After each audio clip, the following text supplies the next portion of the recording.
Not Gannon. Yours, we are back. The Valhalla shirt or Valhalla hat. Found See it. Last couple you pods. did find it. Yeah. There hasn't been many pods this year, but the Valhalla hat was missing. Was that the reason there hasn't been many pods? Have you just been looking for it for that long and it came about, like happened to be Masters Week, big stuff on the horizon, so it just popped up? Yeah, with the return of major season, I've been hunting for the hat. It was actually underneath my golf club travel bag, which I removed so that I could come down to the Palm Beaches for the COG historic blizzard. Struck New York. Historic. And ruined that trip. So didn't get to boots there. Didn't get to pod. Didn't get to play the golf that we wanted to play. Yeah. A lot of bad things occurred due to the blizzard. You tried. I tried twice. I moved my flight a variety of different times. So apologies, first of all, to the listeners for that not happening. Not apologies for not podding in a while, because we said at the beginning of the year, we're not going to pod often, but when we do, it's going to be full commitment, strokes gained dog, everything we've got. And so I think the last time we potted was, I don't even know. Before Florida, I think. Like before the Florida swing started, I think the last week before, or the first week before Florida started, if I remember correctly. I'm looking. Yeah, I'm not exactly sure. It's been a while, but less is more. You've been saying less is more, and like you said, we're not going to just be. Not that any of our pods are half-assed, but we're not going to be dishing out pods if we're not committed. No, we're playing a limited schedule, but we're playing it with commitment. We're feeding into the PGA Tour. Yeah, and the last pod was the West Coast Swing check-in, so it's been a while. What have you been up to? Because we haven't. I was going to ask you the same, obviously, but we haven't chatted since the last pod. We only face-to-face chat when there's a pod, because we don't want. We've talked about this before. We don't want a pre-pod. We don't want to lose out on any takes. I don't want to know what you're thinking before the pod. Hell no. So what have you been doing? No, and honestly, like a lot of I think for the rest of our time, when we ask each other questions about like our personal lives, everything, like it should be on the pod. Everyone should know what we talk about. So yeah, I finally, I've been on the road for the West Coast. That's probably what was the last time we potted. I may have been on the road, bootsing it up over there. Had a 2 weeks off. Didn't go to Texas. Feels good to be back in the Palm Beaches for an extended period of time, not going anywhere crazy. Just been me, golfing when I can, going to shows when I can, and just plugging along. It's the same old. But how about you? I know some big news has happened in your life, but what else has been going on? Just working. As I declared at the beginning of the year, that's got me tied up. But I've been keeping tabs on the situation, on the links. I've bet a few events. I think Players was the last event that I bet. Winner. What I wanted to ask you about was, I got drawn in this year for the first time, and I think it's because when Vince was going full bore, that was a lot of late nights. That's especially Monday through Wednesday, a lot of late nights making content. Tough to get the TV on, tough to go out of my way to watch something that I haven't maybe been excited to watch. I started to get reeled in by the TGL this year at Jersey. You were there, obviously, on a day-by-day basis. I watched probably the last few weeks. It was a shame to see. Yeah, what were your thoughts watching it? Because I know that had to have been the most TGL you've ever watched. It was definitely the most TGL I've ever watched. And I kind of liked it. I didn't love it by any stretch of the imagination. There's a lot of Tuesday, Monday golf. It's just like that's what you're supposed to say. Like it's good golf. It's golf on TV on a Monday night. Like I don't think it's that deep. And I feel like that's how you went into it. And it's just what it is. Now that year 2 is complete, and first of all, a shout out to you getting in the interview room, talking to lots of golfers, talking to Tiger Woods, separate topic. We'll largely stay focused on the golf, but I don't know if you have Tiger takes now that, like, you were literally talking to him days before the incident. But how was your experience, and how did year 2 versus year 1? Do you have any sense of like how the tour's feeling about it? What are the all around vibes with TGL? Yeah, I mean, the guys love being there. The guys like are so competitive. They want to win just as bad as like they want to. I don't know if it's just as bad as they want to win a tour event, but they want to. They're so competitive. They're professional athletes. They take it so seriously, and I feel like that showed a lot this year. But I think the one thing that changed, there was a lot less moments. There still was moments, but there was a lot less moments of like, what the hell are you doing? They didn't like last year. They didn't know how to play the game, like play the strategy, like throw the hammer. This year they started to figure out, and last year it was only Atlanta who was able to do that, and this year more teams started to understand the strategy, figure out the game that the game within the game, and I think it was a better product and a better visually to watch, whether on TV or in person. Totally different. I like it. I think it's better to watch on TV genuinely than in person. Um, but yeah, I think that was my takes. Like the guys are getting it more, the guys are competitive, and we're gonna get more golfers in it next year. So it should be more fun. Max Homa, when they lost the championship, shout I out didn't Tom. know that was aired on TV. He What looked uh, Max Homa looked he looked like a man who needed money and realized that he wasn't going to be getting it when he lost the final. I'm not even joking with this take. I've rarely seen a golfer ever look as angry for any reason as Max Homa did for losing the TGL championship. It was insane, and he was upset because he had made a mistake.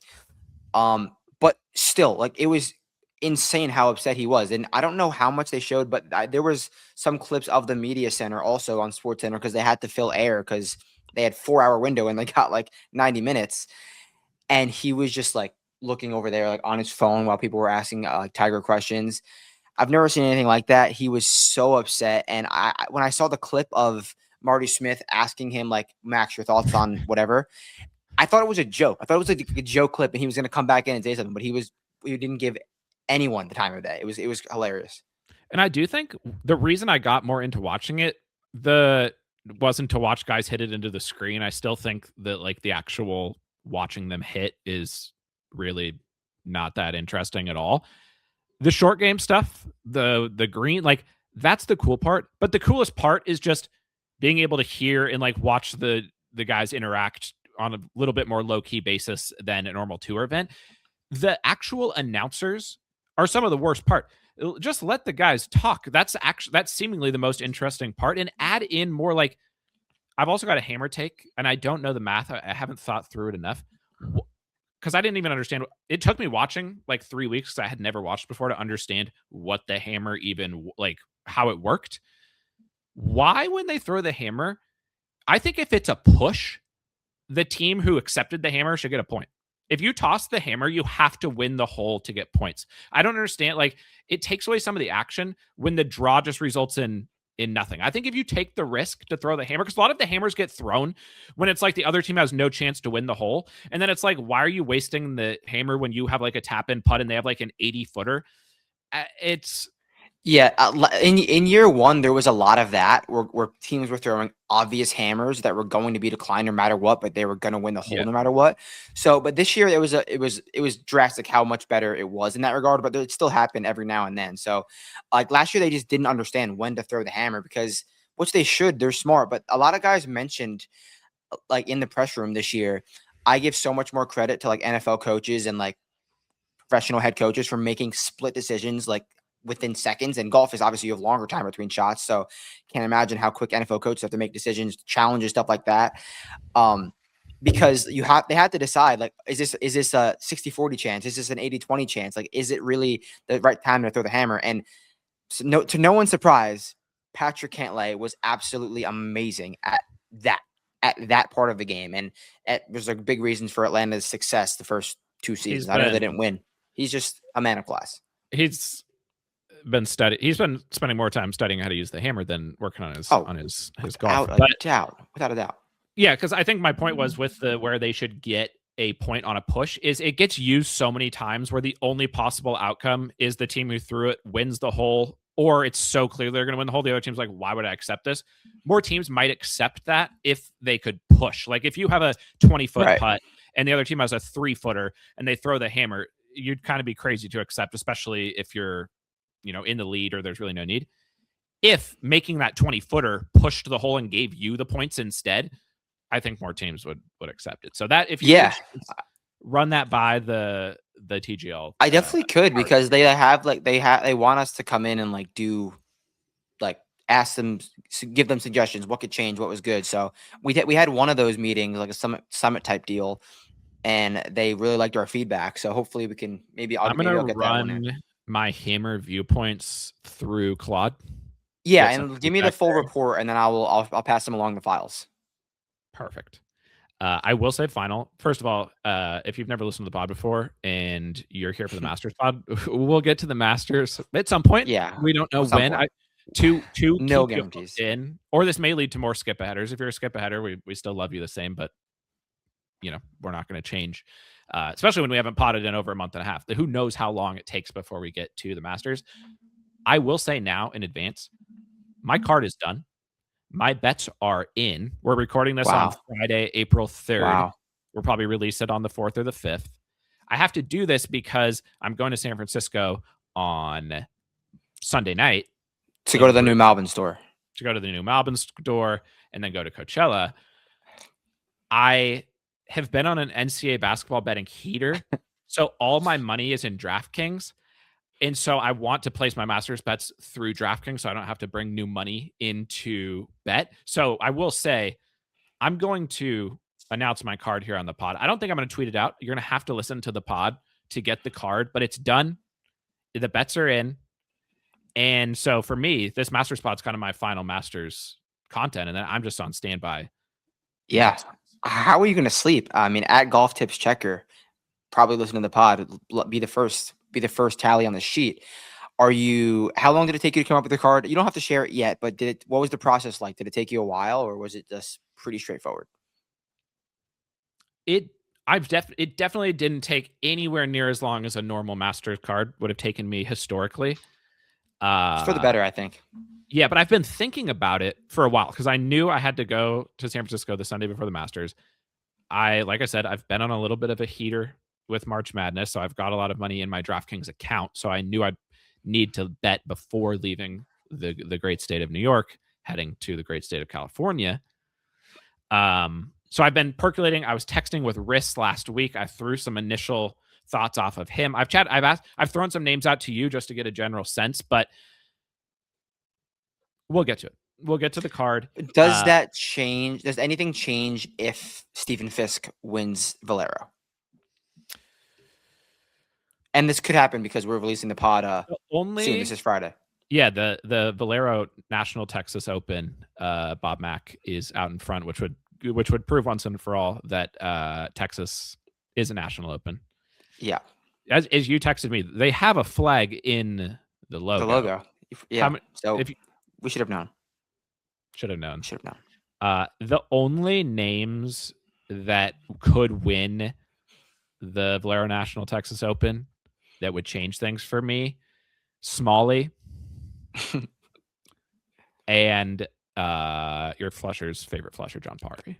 Single B par. Yeah, I know this is pointless, but he had a slow start to Friday and he really bounced back and got within striking distance over the weekend. So what do you expect?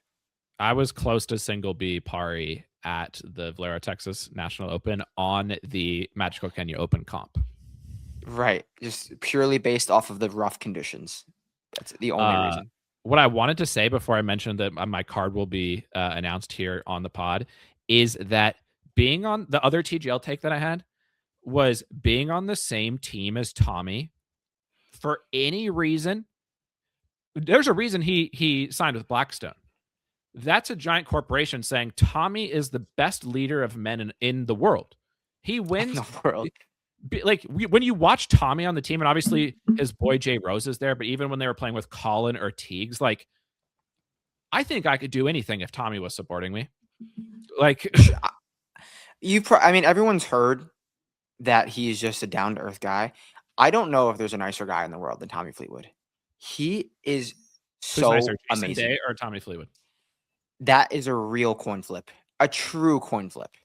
And I don't know. I think if I can give an answer to that, but they're talking about TGL. Just Tommy is the nicest guy, and he'll for prime example, Joe Idoni brings his son to TGL, always there with me. Tommy just out of nowhere comes right over to Joe's son, like he's best boys with him. And Joe's son asked Tommy a question in the presser, 3-minute response, like it's his own son. Just the greatest guy in the world. So I love Tommy. Probably might bet him on the Masters. If Tommy wrote a book on leadership, I would read it, because Ryder Cup, he wins every time, and his partners usually have the greatest golf that they've ever played in their lives. He's now a TGL champion. They don't just give those out. What if how many Ryder Cup captaincies does Tommy have? Do you think he'll even do it, or he just wants to chill in Dubai? I think that the second Luke Donald steps down, which could be 20 years from now, but whenever Luke Donald is no longer captain, I think it should go directly to Tommy. Rory will get one. And then he'll probably not like it, and then it'll go Tommy forever. I could see Rory knowing the value of Tommy, though, and Rory being like, "Fuck it, you be captain." Yeah, that could happen. Because Tommy could be playing captain, easy. Yeah, at any age. Yeah, I think he. Yeah, imagine they'd playing captain and playing vice captain. They just did that. Rory and Tommy just. That'd be. Actually, I'll give you my first Masters. I have my first Masters take is on Tommy, but before I say it, like the team. I every time I watch TGL and I watched LA Golf Club play and Tommy was on there, I just wanted afterwards to like accomplish things. I wanted to go to the gym. I wanted to do better at work. I wanted to be a better potter. Like Tommy let's get better. It's unbelievable. And every player was like out. Every time Tommy would line up a putt and be like, "Hey man, you got this," and they'd be like, "No, Tommy, like I don't have what it takes." He'd be like, "No, you do." And then they would just make it every time. See, I don't get to hear any of that audio, which is a shame. I really wish I did. That's why I like to watch better on TV. Or they would like miss like a short putt, and Tommy would like just hold their head in his hands and be like, "It's okay. Like I still love you. You'll get the next one. Better next time." So shout out Tommy. But my take is, because we had this take last pot, it was my understanding that the reason Tommy wasn't wearing merch or like didn't have a sponsor, and he was only wearing the course merch, is because he came into this year fresh off of career year for Tommy, except for the Travelers and except for the FedEx St. Jude Championship. And he knew his game, that he was going to win the hometown open at Royal Birkdale. Tommy grew up down the street, could walk to the course, and he knew he was going to win. So he came into the year and said, "I don't need a sponsor. I want to wear Royal Birkdale merch and lift the claret jug on my front yard in Royal Birkdale clothes all 4 days," because no one's ever won a major, as far as I know, wearing the course's merch. Yeah, all 4 days. I doubt it. I doubt that's happened. And for Tommy, maybe Matt McCarty, but not a major though. Maybe Matt McCarty. Mm-hmm. There's been home game wins, many home game wins. Right. There's been different merch that has won majors. I just don't know if somebody who could walk to the course has worn that course's attire and lifted their first. Yeah, definitely rare. And so it was my understanding that that's what Tommy was doing, that he knew his game was so dialed in that he was willing to give up the money that would come from having a sponsorship, because doing that, winning the Open in the Birkdale close on his home turf, would be worth infinity money and would last forever. And week after week, Tommy was wearing the course merch. And it was my belief the reason he was doing that was because if he couldn't just switch to Royal Birkdale gear the week of, it would put too much pressure on him. People would be like, "Tommy, why are you all of a sudden wearing Royal Birkdale gear? That's so out of the ordinary." But if Tommy wore the course's gear every week of the year, it would mean nothing. They would be like, "Oh, Tommy's just wearing the course gear again." And he had until this week. Headline: Tommy Blackstone now reps Blackstone, which I believe, like I said, is because he's the greatest leader in America, and Blackstone is going to bring Tommy into the C-suite. But he's no longer wearing the merch. He no longer thinks he's going to win the home game Open. He needs the money because that priceless moment that I just described can't happen now. Because of that, he knows his game isn't there. He can't win the Masters because his game isn't dialed. Okay, that is a very well thought out take, and I don't have much pushback. I'm not sure. I bet Tommy at the Valero. He's 6 under right now. But Nothing crazy. I don't think he's there all the way. I might have to agree with you. He might know he's not there all the way. I wanted to ask you, how much do you think they paid Tommy to rep the B Stone? Because I mean, you got to think he had a blank check for any merch brand in the world. Like he was repping the Malbon, repping. He was one of the Nike's bigger athletes. Had to have been blank check. Had to have been for any company. So, what is the company, and is that the future of the high end golfers? Are they going to go to these brands that have unlimited money, basically, and just look somewhat goofy? How much do you think he got paid?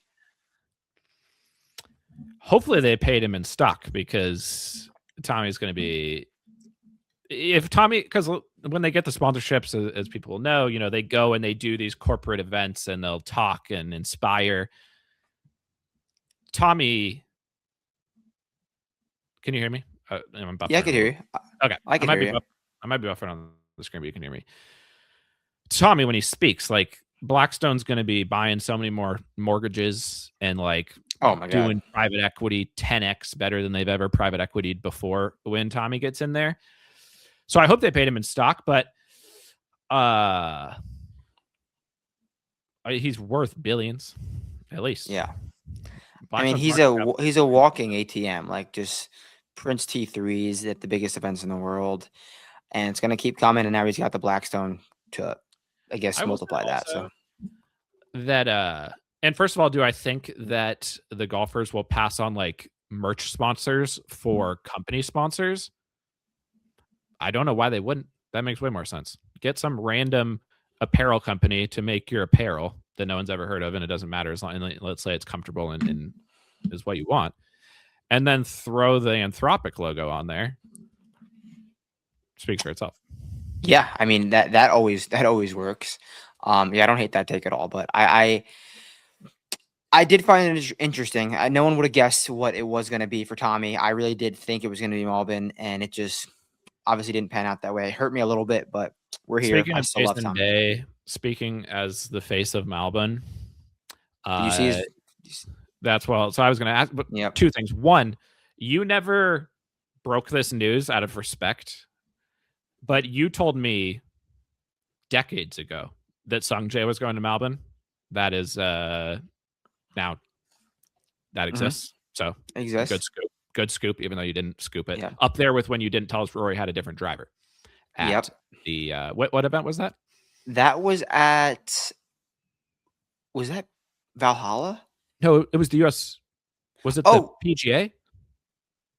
Where was the PGA Valhalla? last year? Well, it was at Quail last year that you didn't tell us that. Yes, it was Quail. It was Quail. Yes, sorry. Bad. Okay. But where are you? I didn't tell you that I was betting Lud.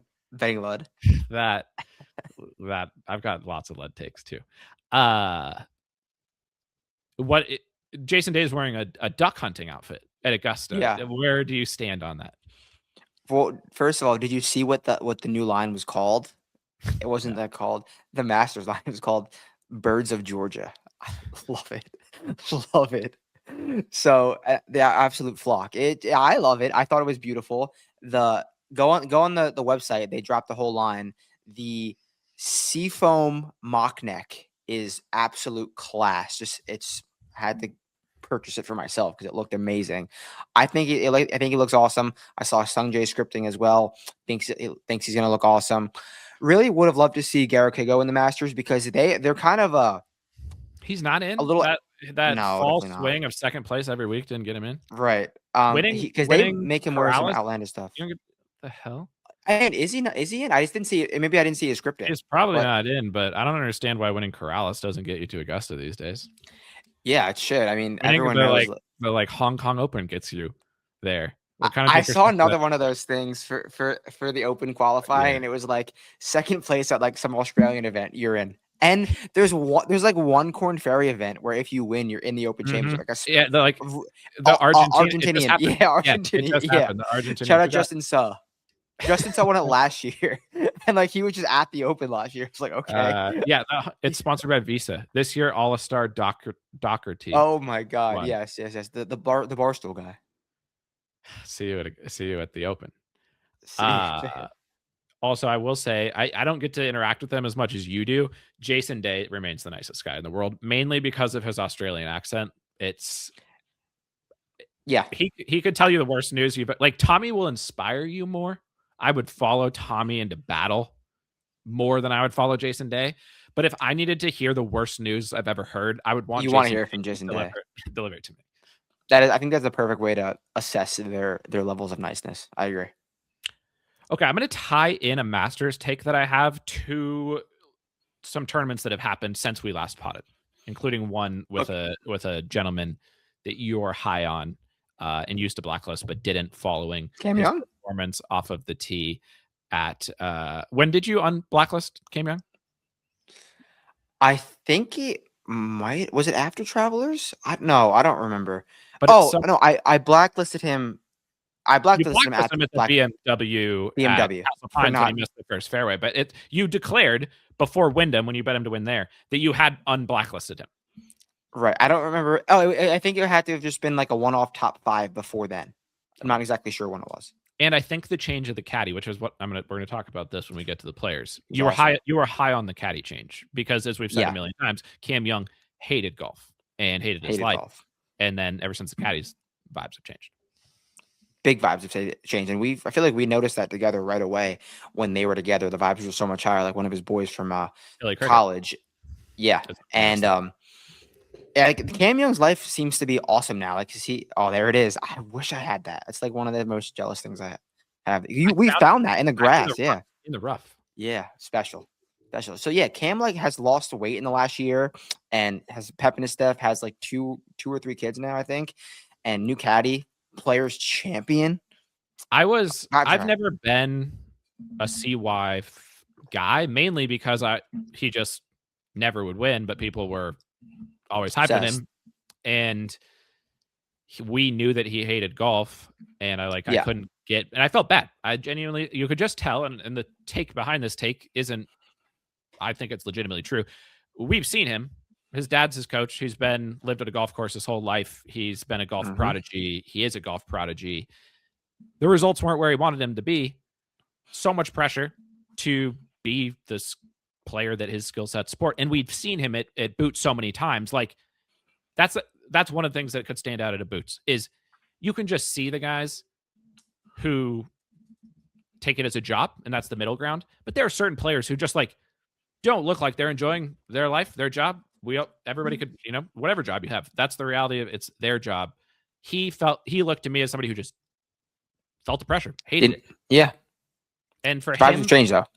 Yeah, when he won, because I didn't have anybody in the mix down the stretch of the players, I was rooting for CY. And then when he finally won, and you could see the relief, it was one of the most joyous from a non-betting perspective, just a fan of golf and somebody who you never want to see somebody who seems like they're hating what they're doing, especially when it's somebody as skilled and talented as CY. And you could always see that he was getting in his own way more than his game was necessarily getting in his way.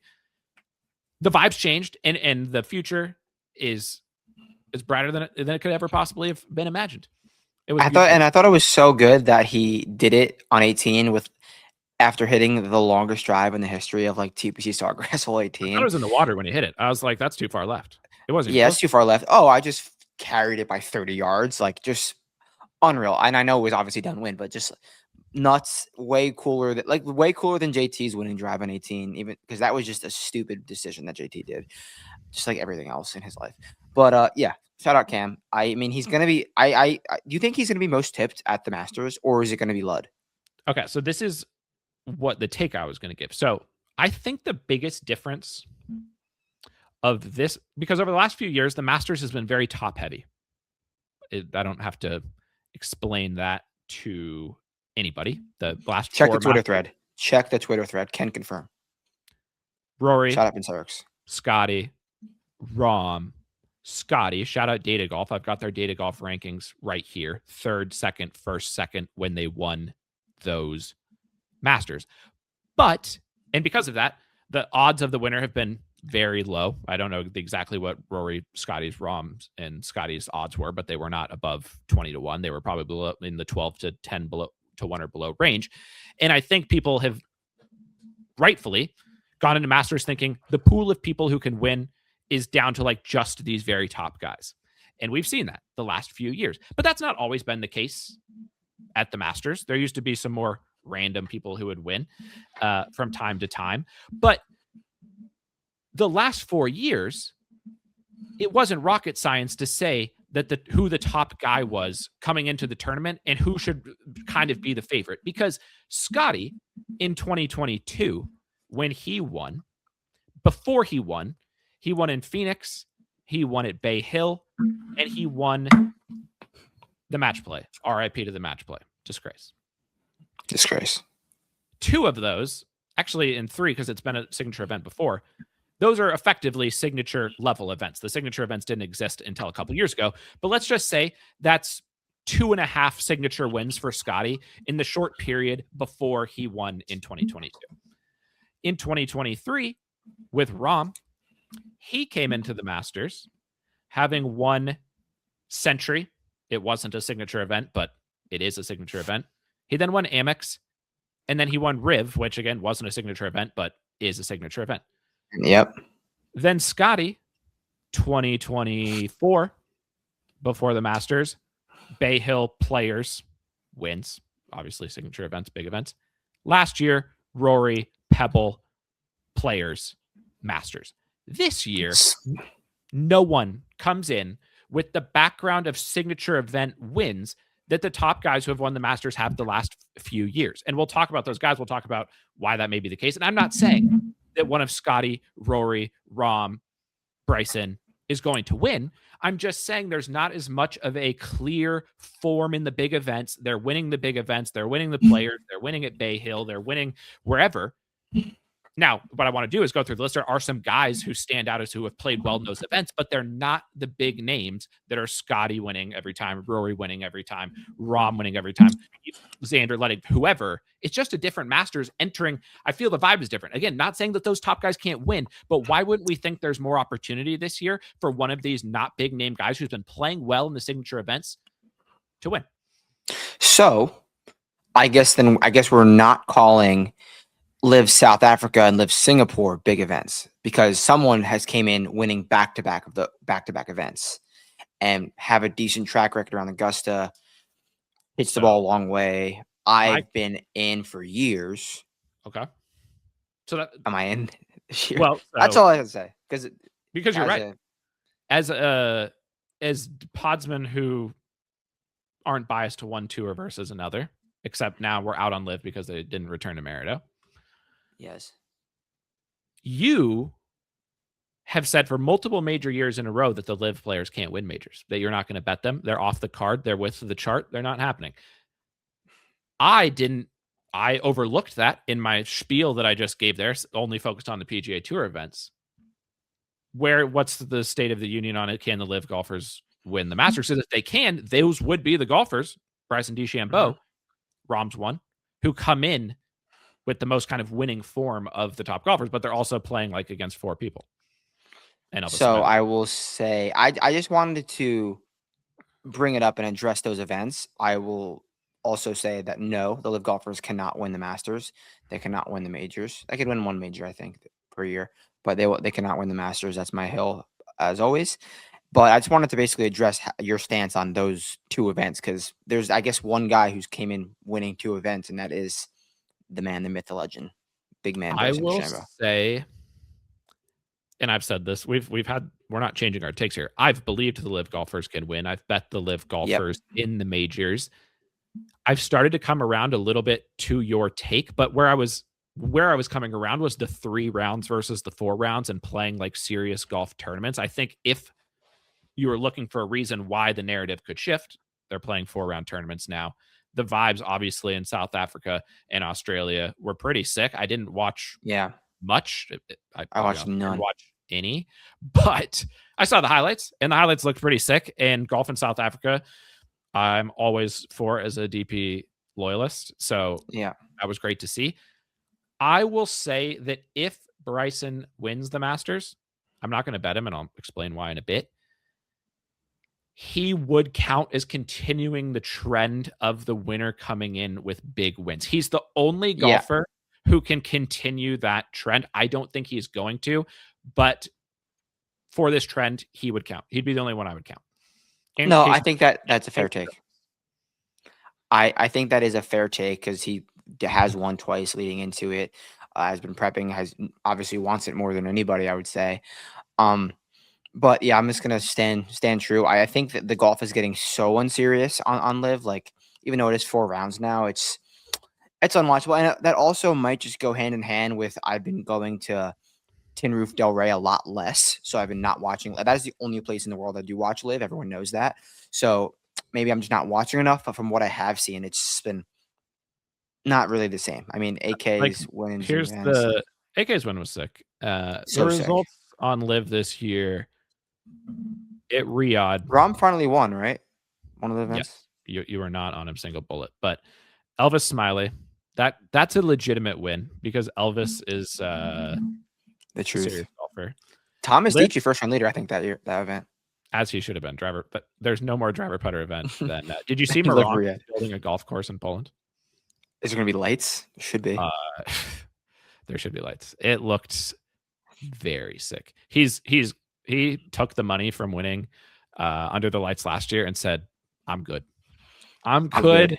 This is more money making playing golf than Adrian Morong from Poland could have ever imagined making. I'm chilling in Dubai. I'm building a golf course in Poland. I'll be lucky to ever come close to winning on Live ever again, but I'm good. Yeah, I mean, this course probably going to be so sick. Just lights and OnlyFans models everywhere. Sign me up. I am there. I am there. Live Adelaide was sick. It's not a serious golf course. It's a serious event, but shout out AK for winning that. We've already talked about that. Hong Kong was where Rahm won. He beat Dietrich and Peters, defeated the Belgians. At the second most positional course of all time. I also want to note the winning scores here because that's part of the take about why the Live golfers can't win is that they're not playing serious enough golf courses. The winning score in Riyadh, 24 under. The winning score in Adelaide, 23 under. The winning score in Hong Kong, 23 under. Singapore is usually a fair test. That's where Bryson beat Richard Lee, the Canadian, in a playoff. That was at minus 14. Richard Lee. I mean, yeah. How much money did Richard Lee make that he never expected to make? Right. And he was like one of the last guys to get in this year, I think, in like that qualifier. He came through the qualifier. I did watch the qualifier. So if the Live hater... That's definitely cool stuff, yeah. And we have Live listeners, and they give us hate when it's deserved. And they could be because I haven't watched any Live this year, but I watched the qualifying event. Yeah, it's enough. It's enough. But Bryson won that, and then they went to South Africa where the winning score was 26 under, which was a playoff between Bryson and Rahm. Which did you see those conditions they finished on Sunday? That place I didn't watch. Cataclysmic. Shout out to Abe Anser finishing T3 in South Africa. In those conditions, that's serious golf from him then, because he had to have been bunting the ball off the tee. Had to have been going nowhere. Like 4 into every green. When I was looking at the Masters odds, and he was 8th at Live South Africa, and I bet him last year at Live Adelaide. Remember Carlos at Oakmont? That definitely goes in the top 5 boots calls in our life for sure. Special stuff. I mean, it wouldn't have beat Sebastian Munoz, obviously, but it's good. They just don't let anybody in the field. But yeah, that was crazy. Who could forget Los at wherever, Oakmont? Special. Very special. Speaking of Sebastian Munoz. Yeah, what's good with him? Couple things for you. Neither of them have anything to do with Sebastian Munoz, but they do have to do with Colombia. Okay. Hold on. Let me just confirm something. Colombia. Yeah, you'll know exactly where this is going once I get there. Okay. Nicky Nations has won an event since last time we potted. Sure has. I texted you the Monday of the week because I've only bet 4 events this year. Shout out Jay Rose for getting it done at Tory. And that was the week that I was going to come down for the Palm Beaches. I had a 4-man card with like 18x and Nicky Nations was on it. And then I didn't bet him. And what a dumb thing to do that was. But he won that event. He is from Colombia. You have a shirt that you've made and you've talked to Nicky Nations about it. Tell the folks about. Kohler, can you go grab the shirt? Yeah, so there is a Nicky Nation shirt on the site, and the design was hand selected by Nations himself. Our lovely designer and social guy, Kohler, designed this shirt, designed a few options, and I showed Nations. I was like, "Which one do you want?" You saw him the next week, or like 2 weeks later. Yeah. Where did you show him the shirt? What event did you show? I showed him the shirt at Sawgrass. Oh my god, it's so good. I mean, the front. So show the front too, because I forgot about the flag. Just needs a clean look. Nicky Nations. Vince Eric's shirt. If you're listening to the pod, this is a Vince Eric shirt, white tee, black font Vince Eric's. Next to Vince Eric's is a small Colombia flag. And then on the back is Nicky Nations with the flag, a fist pump. He's hitting an iron shot. He's probably making it. He's probably about 140 out and making it. And underneath it says, just needs a clean look. And Nicky Nations himself was presented with a few options. That's on hole 3. TPC Sawgrass, put it to 8 feet, obviously, because he teed it up. So it was just perfect walking underneath the little, those, I forget what they're called, those droopy trees. And I said, Nico, I got to show you something. I got to show you your shirt. I'd never spoken to him before. It's been documented that I've never talked to Nations before.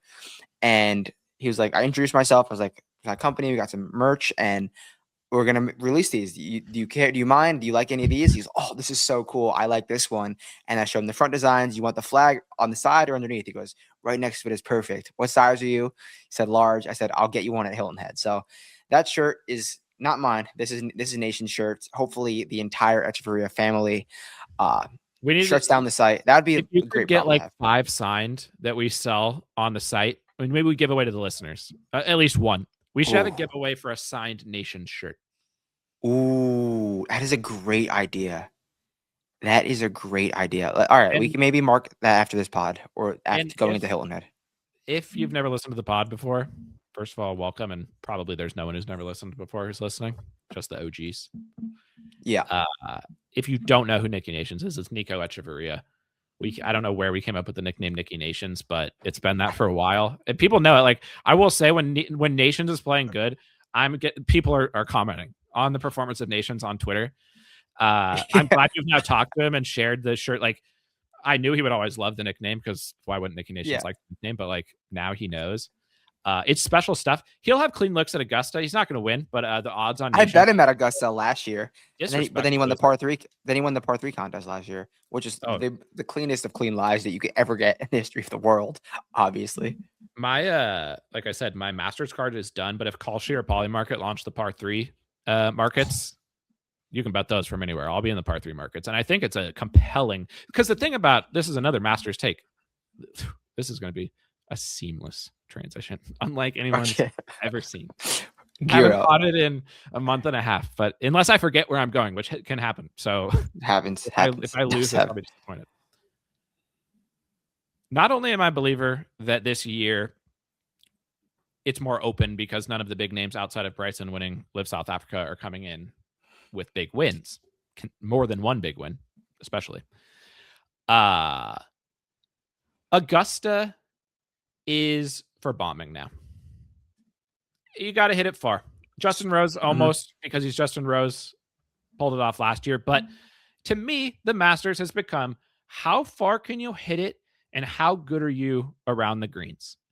And in the prep that I did, which, as I said earlier in the pod, wasn't the most I've ever done, but that could be a good thing, I just looked at a few simple things. I said, let's not overcomplicate it. I only have time to look at a few stats, so why overcomplicate it? Last year, Rory's stats. I'm going to give you the driving distance stat, and I'm going to give you... Where did you find it? But yes. They're around the greens. Shout out Data Golf. Driving distance. Rory, 10th around the greens. First distance. Scottie the year before, 7th distance. First around the greens. Year before, John Rahm, 9th distance. 6th around the greens. The year before that, Scottie Scheffler, 8th distance, 2nd around the greens.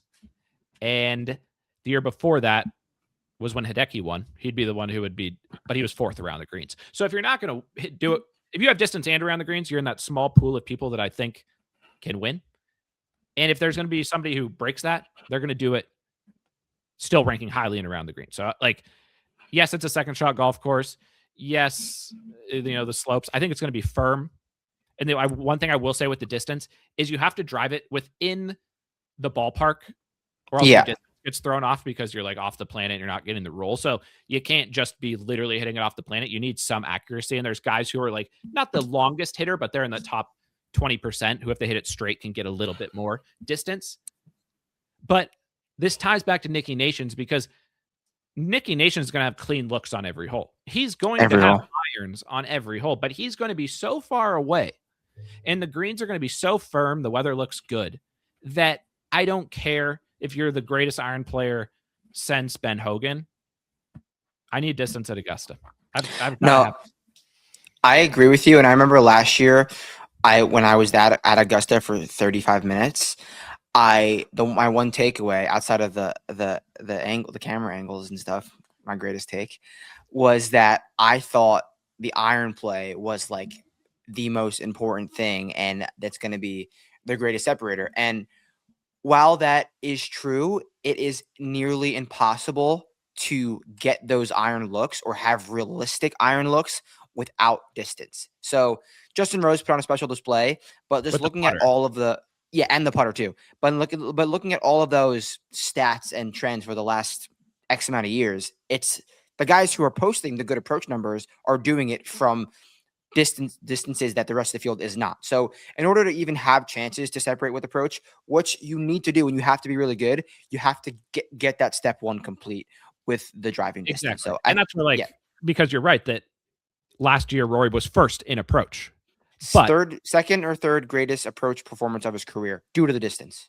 And I think where it really matters is on the par fives. The par fives used to be that every single guy would have could get to the par fives with a relative chance to hit a good shot. Yeah. Now, on number 2, for example, that dogleg left down the hill, if you nuke and that bunker's not in play for you and you can get the down slope, such a better chance to get an iron near where in a game, hitting an iron shot that gains basically on the field, especially when it's firm. Number 8. If you're not long on 8, you have no chance of getting there in 2. And obviously, if you hit a 4 iron to 30 feet, you're gaining meaningfully on approach. And if you can't even try it, then obviously that's not an opportunity. You get to number, I would say 13 is one of them where distance doesn't do you much good. You just kind of got to hit. They all hit it to the same spot. A lot of guys hit 3-wood even. But also having distance and having iron compared to some guys hitting wood into those par fives, you can't control the ball with the wood. It's coming in, especially if the weather's going to be nice. You have to be able to control an iron. So that's another massive standpoint, obviously. And then I think the biggest one, and we saw it with Rory last year, is 15. Hitting an iron into 15, hitting a wood into 15, you're cooked. You can't stop it. The landing area, especially now because they've made it ever since COVID when they moved the fans, you can go long on 15 and end up in the water, which is one of the sickest things I think that can happen at Augusta. Cool. Is some guy with a wood who fucking nukes it over the back of the green, one hop and he's in the water, and now he's got to chip it back towards the water on the other side, and every guy comes up short. It's guaranteed. You think I can go long in the water with the wood on driver wood at 15? I think the only player who could hold a green with a wood at Augusta is you. In the entire world. Yeah, maybe. I hope there's people who've never listened to the pod or fuck these guys. He can never do that. But true OGs will know that you're the greatest woodsman to ever play versus your skill set as a golfer. And Kohler asked you a legitimate question yesterday that we had never discussed on the pod, but was a fair question. Why don't you have more woods? Why don't you have a 5-wood? Why don't you have a 7-wood? Hell, 9-wood. Fuck it. Why don't you have more woods? You're a woodsman. Full Freddie Couples. I know. I don't know why I don't have a wood. Kohler's been trying to toy with getting one for himself, and then he just brought it up to me yesterday while I was driving. And I haven't switched my clubs ever, in years. I just have got new irons when ones have broken. They just kind of send me the new update of the set. But what do I have a 3-iron for? It's good. It's fine off the tee, but there's still a massive gap between the 3-wood. The 3-wood and the 3-iron. I think a 5-wood is a perfect filler, and I'm pretty good with the woods off the deck too. good. I think that would really make me better. So something to monitor for the summer, maybe. I hope I play you before you get more woods, because I like your swing is not designed for hitting iron, so I don't think you will Yeah.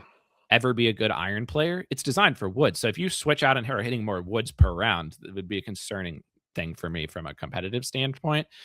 But I mean, you're bringing in a win streak. So I I got to feel switch something up. I haven't golfed since New Jersey, but I've been Since the hitting the Lager Green? I've been since Lagergren. I've been in the gym and like I feel more fit than I've ever felt. Good. So I might have added some pop. You never know. I mean, you already had pop too, which is a scary sight for me. So, I mean, we get on an open golf course. Yeah. If I can avoid having to play you in Florida, which I don't want to do, I want to get down to Florida. I want to play you, but I want to play you on the park because that seems where I've got the best fighting chance. We should just. This is actually a serious thing. Just keep an eye out for the park tee times, and whenever you get one, I'll just come. I'll go to LaGuardia. I can get one now. I'll just come because that's what cost us last time. Also, it was no park. And that was also during Cognizant Week, so it was so packed. But we're good now, I actually met an employee there, and he's like, "If you ever need a tee time too, like, there's legitimate bots that like get the tee times. I don't know how they do it, but they're cooked. But Claude, that's how. Maybe we should just have done that. Yeah. But the thing is, once everybody can do everything, then the bots you can't win is the bots because whoever Right. does first Yeah. already is in. Yeah. But anyways, on the par fives, if you're nuking, first of all, you're gonna have a lot of chances to get on the green in two that other players may not have. But also, if you miss the green, what are you gonna need to do around the green? That's why I want you top 10 in distance. That's why I want you top 10 around the greens. I'm not saying that the player who wins has those stats. I'm saying when I'm handicapping this Masters, I think there's an opportunity to lean into the distance around the green style, especially a bit further down the board in a year where I feel like it's a little bit more open. We'll get to the cards here in a little bit, but do you have any addition before we go through the odds board? I think we should just go through the names and give some takes. Do you have any Masters takes on just anything different maybe than previous years that you're thinking about or on the lookout for when it comes to handicap? No, but I think you did a really good job of breaking that down, and that's all going to be reciprocated on the Twitter timeline on Monday morning when I drop the thread. The threads have been a great benefit to the people on Twitter, and someone like said online, like, "Oh, guys, don't listen to this. It's all AI generated." Obviously, it's an AI generated thread. That wasn't rocket science for you to come up and say, "Yeah, this was AI generated," but it is hours of written words, stats, research by you, simply just put into a different format, more readable format for Twitter. Now that we're not having it on the site, and that's all great info and unique info that was on vincerix.com for years. You use the AI to summarize and present the information of which Vincerix historically had researched and pulled together through the models things. And then what happened was you, at the beginning of the year, because we shut down the site, I'm not doing Vince anymore. I don't have the time to be investing in the data, the analysis, but everybody who bets golf will know this. The trends year over year at a course tend to be the same trends year over year at a course. So you just need to check, did that trend continue? Yes or no? And then put together some information. You said, hey. Yeah, and I'm always adding a little bit more, changing some things as the weeks go on, years go on.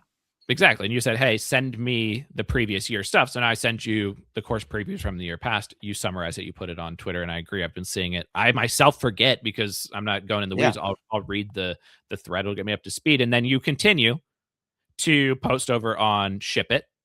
Of course, I just give a shout out to ShipIt and use the code Vincerix, obviously, 10% off. And that supports both ShipIt, which I don't know why you wouldn't want to support ShipIt. Great guys, great site. You're there. Sounds awesome. I've been obviously checking out the content each week. It's great content. There's boots. But Phil, like, it's Masters week. What's going on over at ShipIt? Yeah, I mean, this is my first Masters with ShipIt, so I don't necessarily know what to expect, but I know they're always doing promos, big things, new content. The team of golf guys there are sharp and special, and I wouldn't just work with anybody. Like, They are awesome. Alex and Tambo do a show every Wednesday morning, which is like free in public. Just listen to these guys talk about strategy and DFS. Like, we don't come from the biggest DFS background, and them two are so intelligent, and all of their stuff, as well as my writing and picks, are on the site. So they obviously they have the free show, like I said, but then there's more behind the scenes stuff that you can get with that code Vincerix, that just, these two like win hundreds of thousands of dollars. I'm not saying you're going to win $100,000, but you could definitely become a smarter DFS player and bet, and maybe better too. Obviously we come from more of the betting streets, but these two guys are extremely sharp. Everyone over at the site is extremely sharp, and every sports on the site as well. I know people are minting college basketball, baseball now, so NASCAR, like they do NASCAR DFS, which I don't even want to know, but sharp, very sharp over there. Yeah. And that was what I was going to say too, is so if you use code Vincerix over at ShipIt, you want some Masters content, use code Vincerix when you check out. It's just down at the bottom. There's a little plus button that says add promo code. Toss code Vincerix in there. It'll give you the discount going forward. And it'll also help out Jers and I over here at Vincerix, so that we can keep doing the pod from time to time, so that we can keep doing boots, and things like that from time to time. If you're listening to the pod and you want to support, and maybe you're a previous Vincerix subscriber, that's an option. Or buy a Nicky Nation shirt, or buy the Masters shirt, because the Masters shirt's still up on the site and it's just as sick as it was last year. I'm just looking at the Augusta shirt right now to make sure that what I'm saying is true. Yeah, it says 2025, but it doesn't make the shirt any less sick. No, I wouldn't. Yeah, we'll get those shirts. How hard would it be to just change it to 2026? I don't think it would be hard at all. Kohler, how hard would it be to change 2026 on the Masters shirt? Easy. Okay. One word answer. So don't go buy it yet, but maybe by the time this pod comes out, which will probably be Sunday, it should say 2026. And as we've said before, this was the other Colombia piece of information that I had.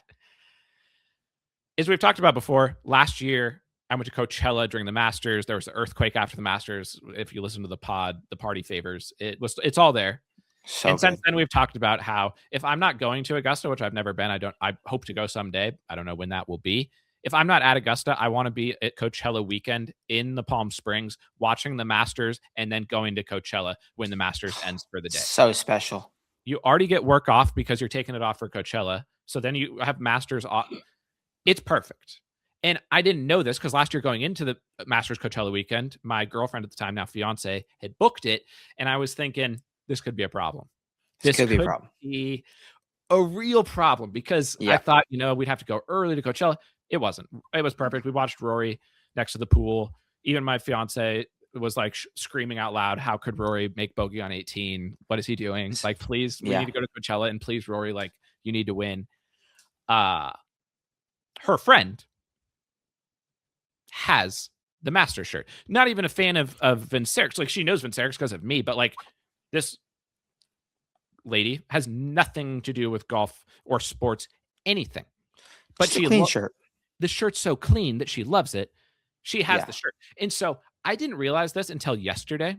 It may be too late. The Sunday headliner at Coachella, someone who I'd never heard of before until the lineup came out, Carol G. She's a Colombian superstar.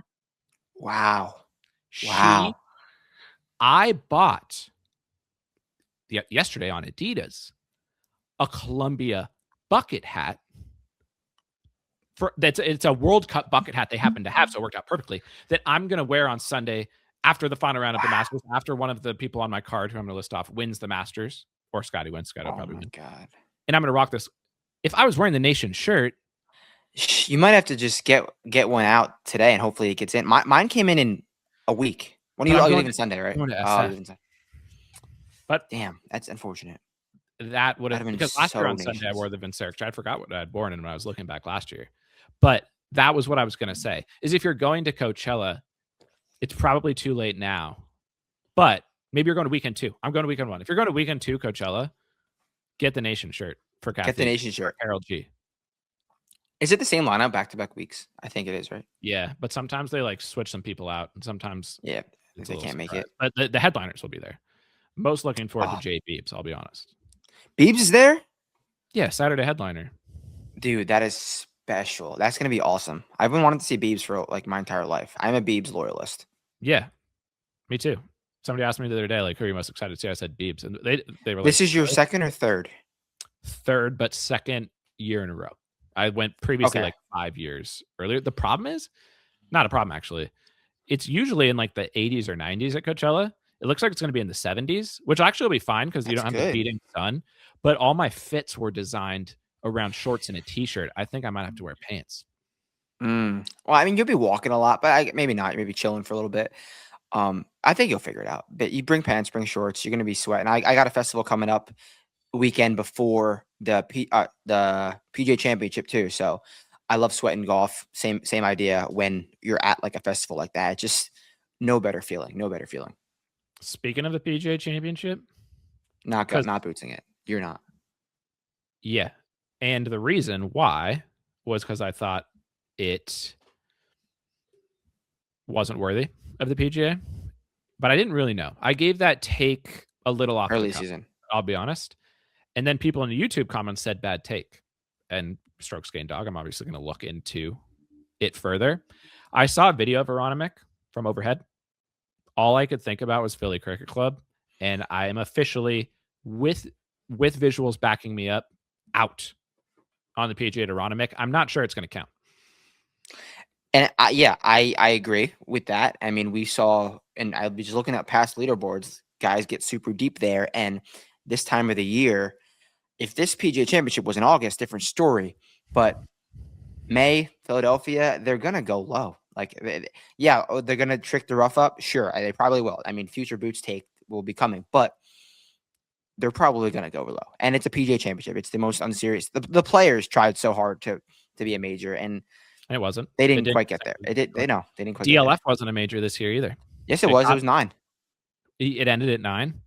Yeah, pretty sure. I'm pretty sure. Here, Indian Open. Alex Fitz -9 Strokes Gain Fitz, which is going to be part of my Masters takes here in a second. DLF once again a major. Shayna almost won back-to-back years, which would have been full major champion.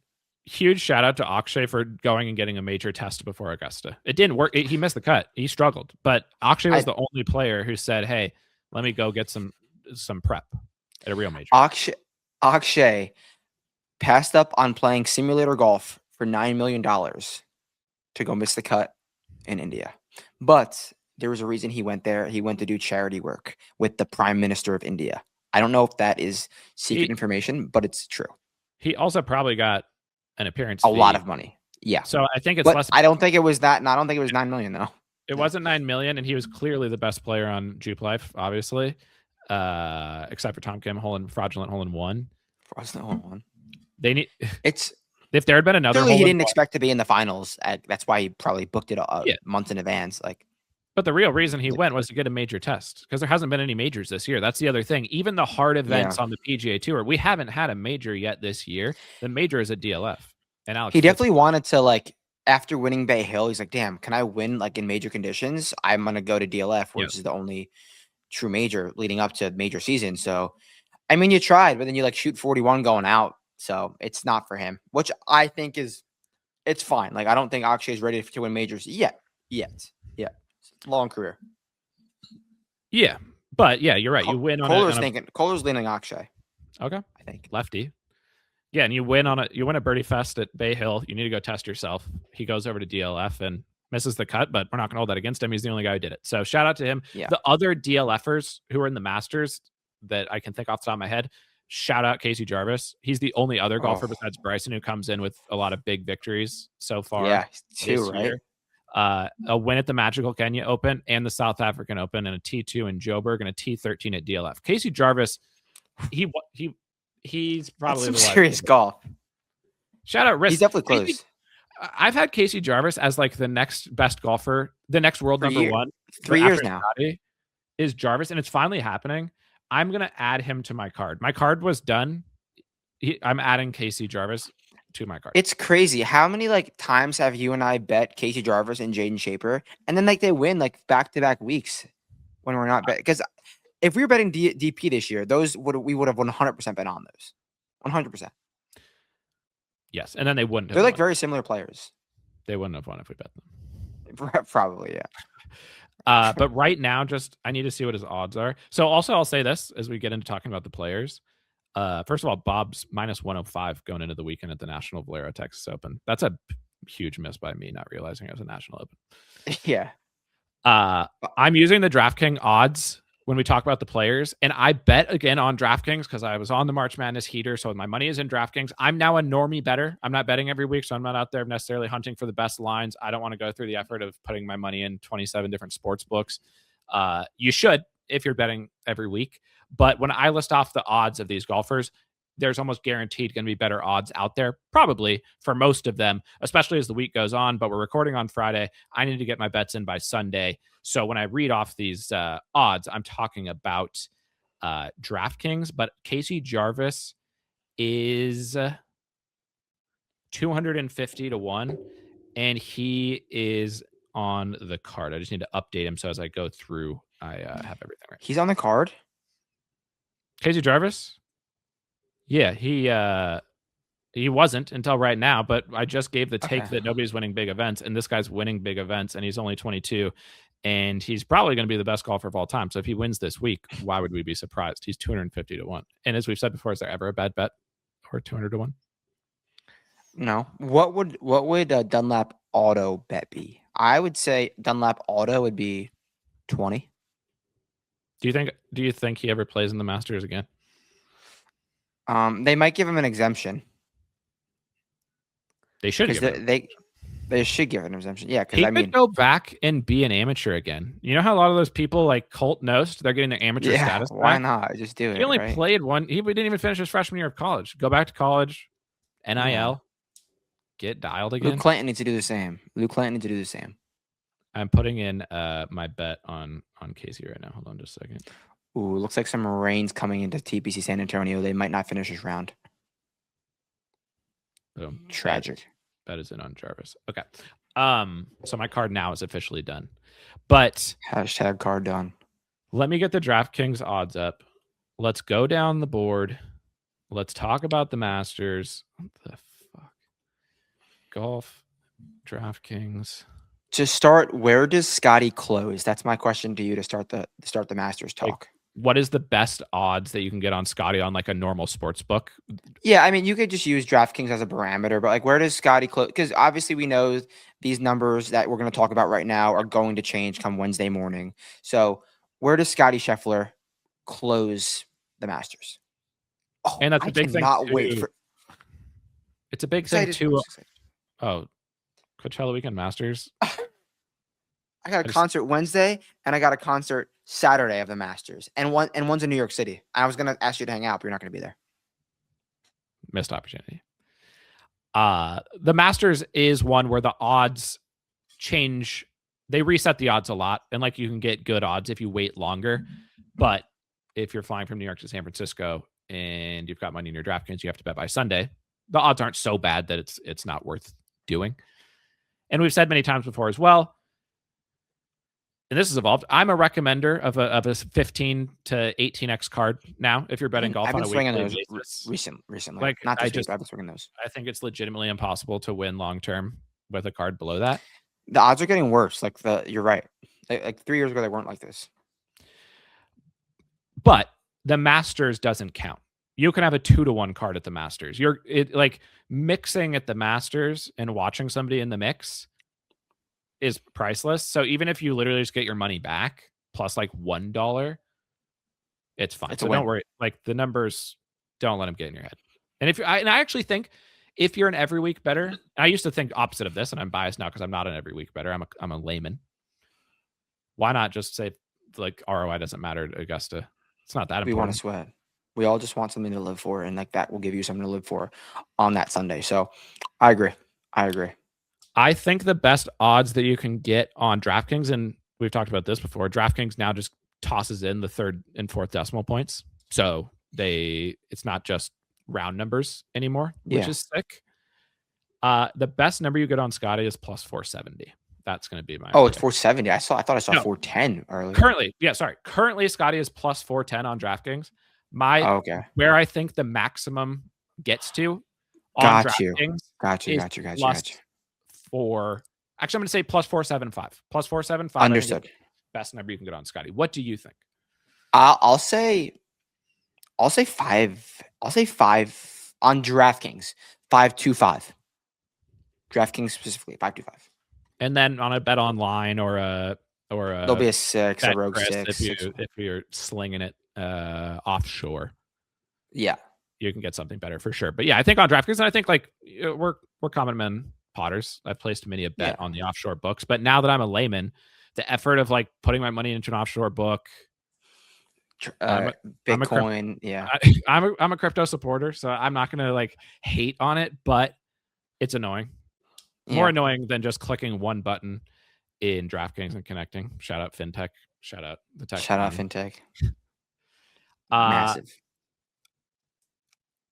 I just don't like. Obviously, Scottie has not been Scottie over the last few weeks. That's nobody needs to explain that. Nobody needs to argue some reason why. Yes, he was Scottie, or he hasn't been the Scottie that he has been over these last few weeks. It's just a fact. But I in no way am holding it against him, and I am not going to bet him.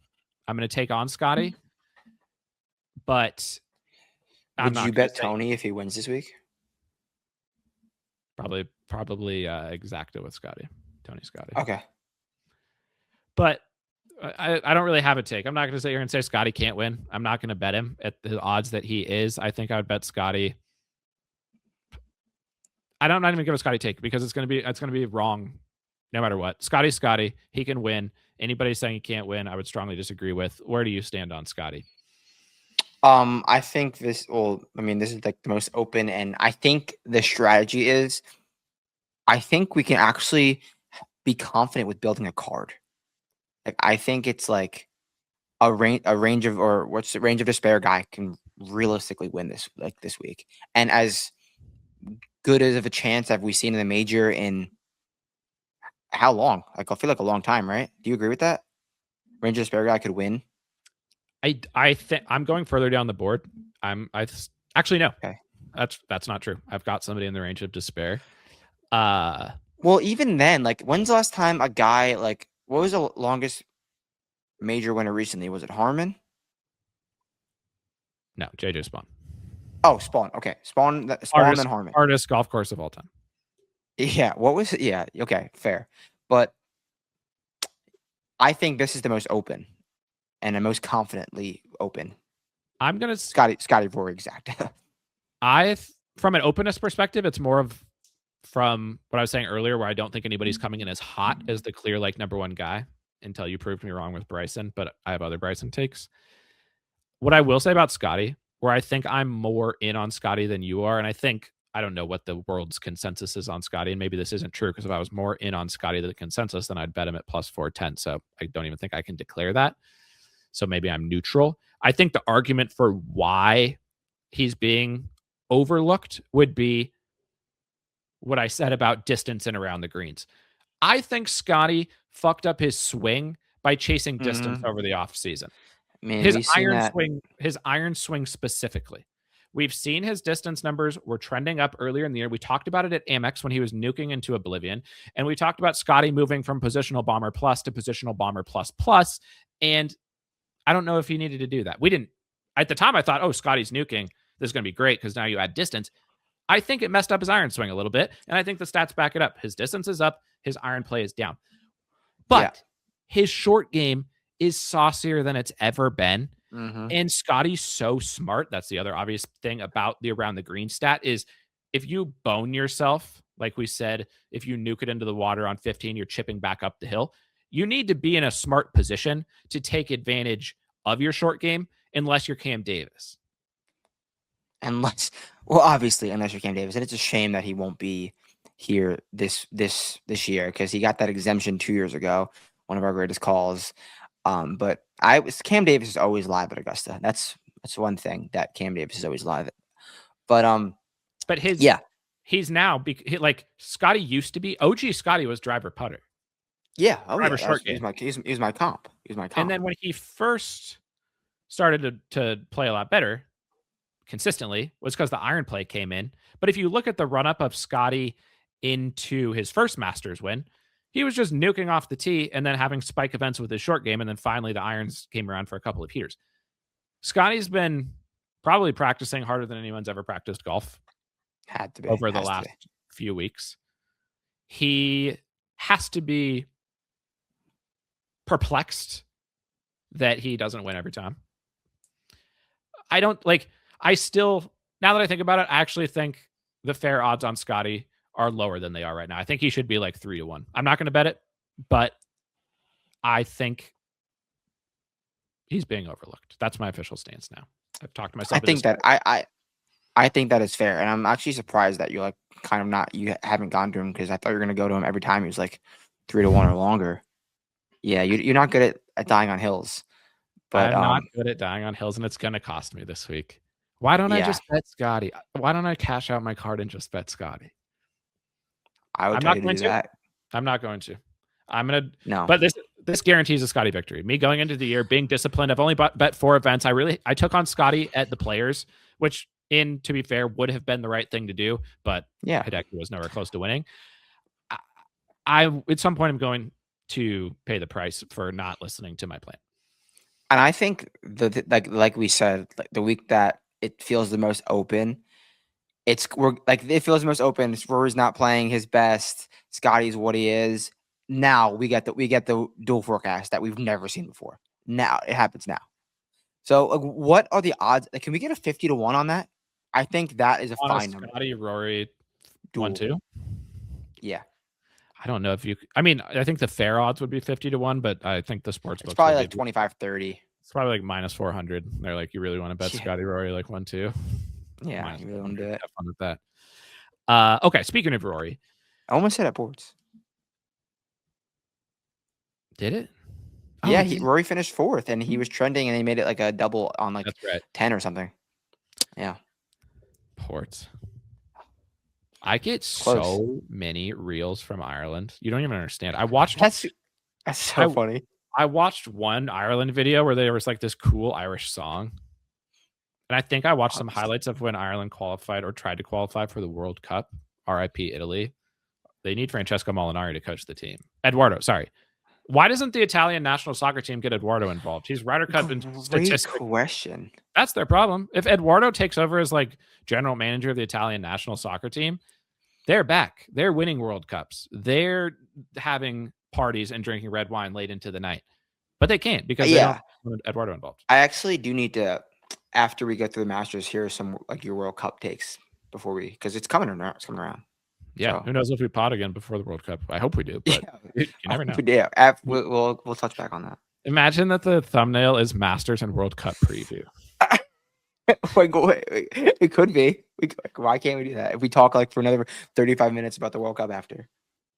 The next tier, the second person right now in the odds is not Rory McIlroy, is not defending champion Rory McIlroy, which Grand is crazy. Slam winner. The next person is Jon Rahm at +850. You've been a Jon Rahm single bulleter before.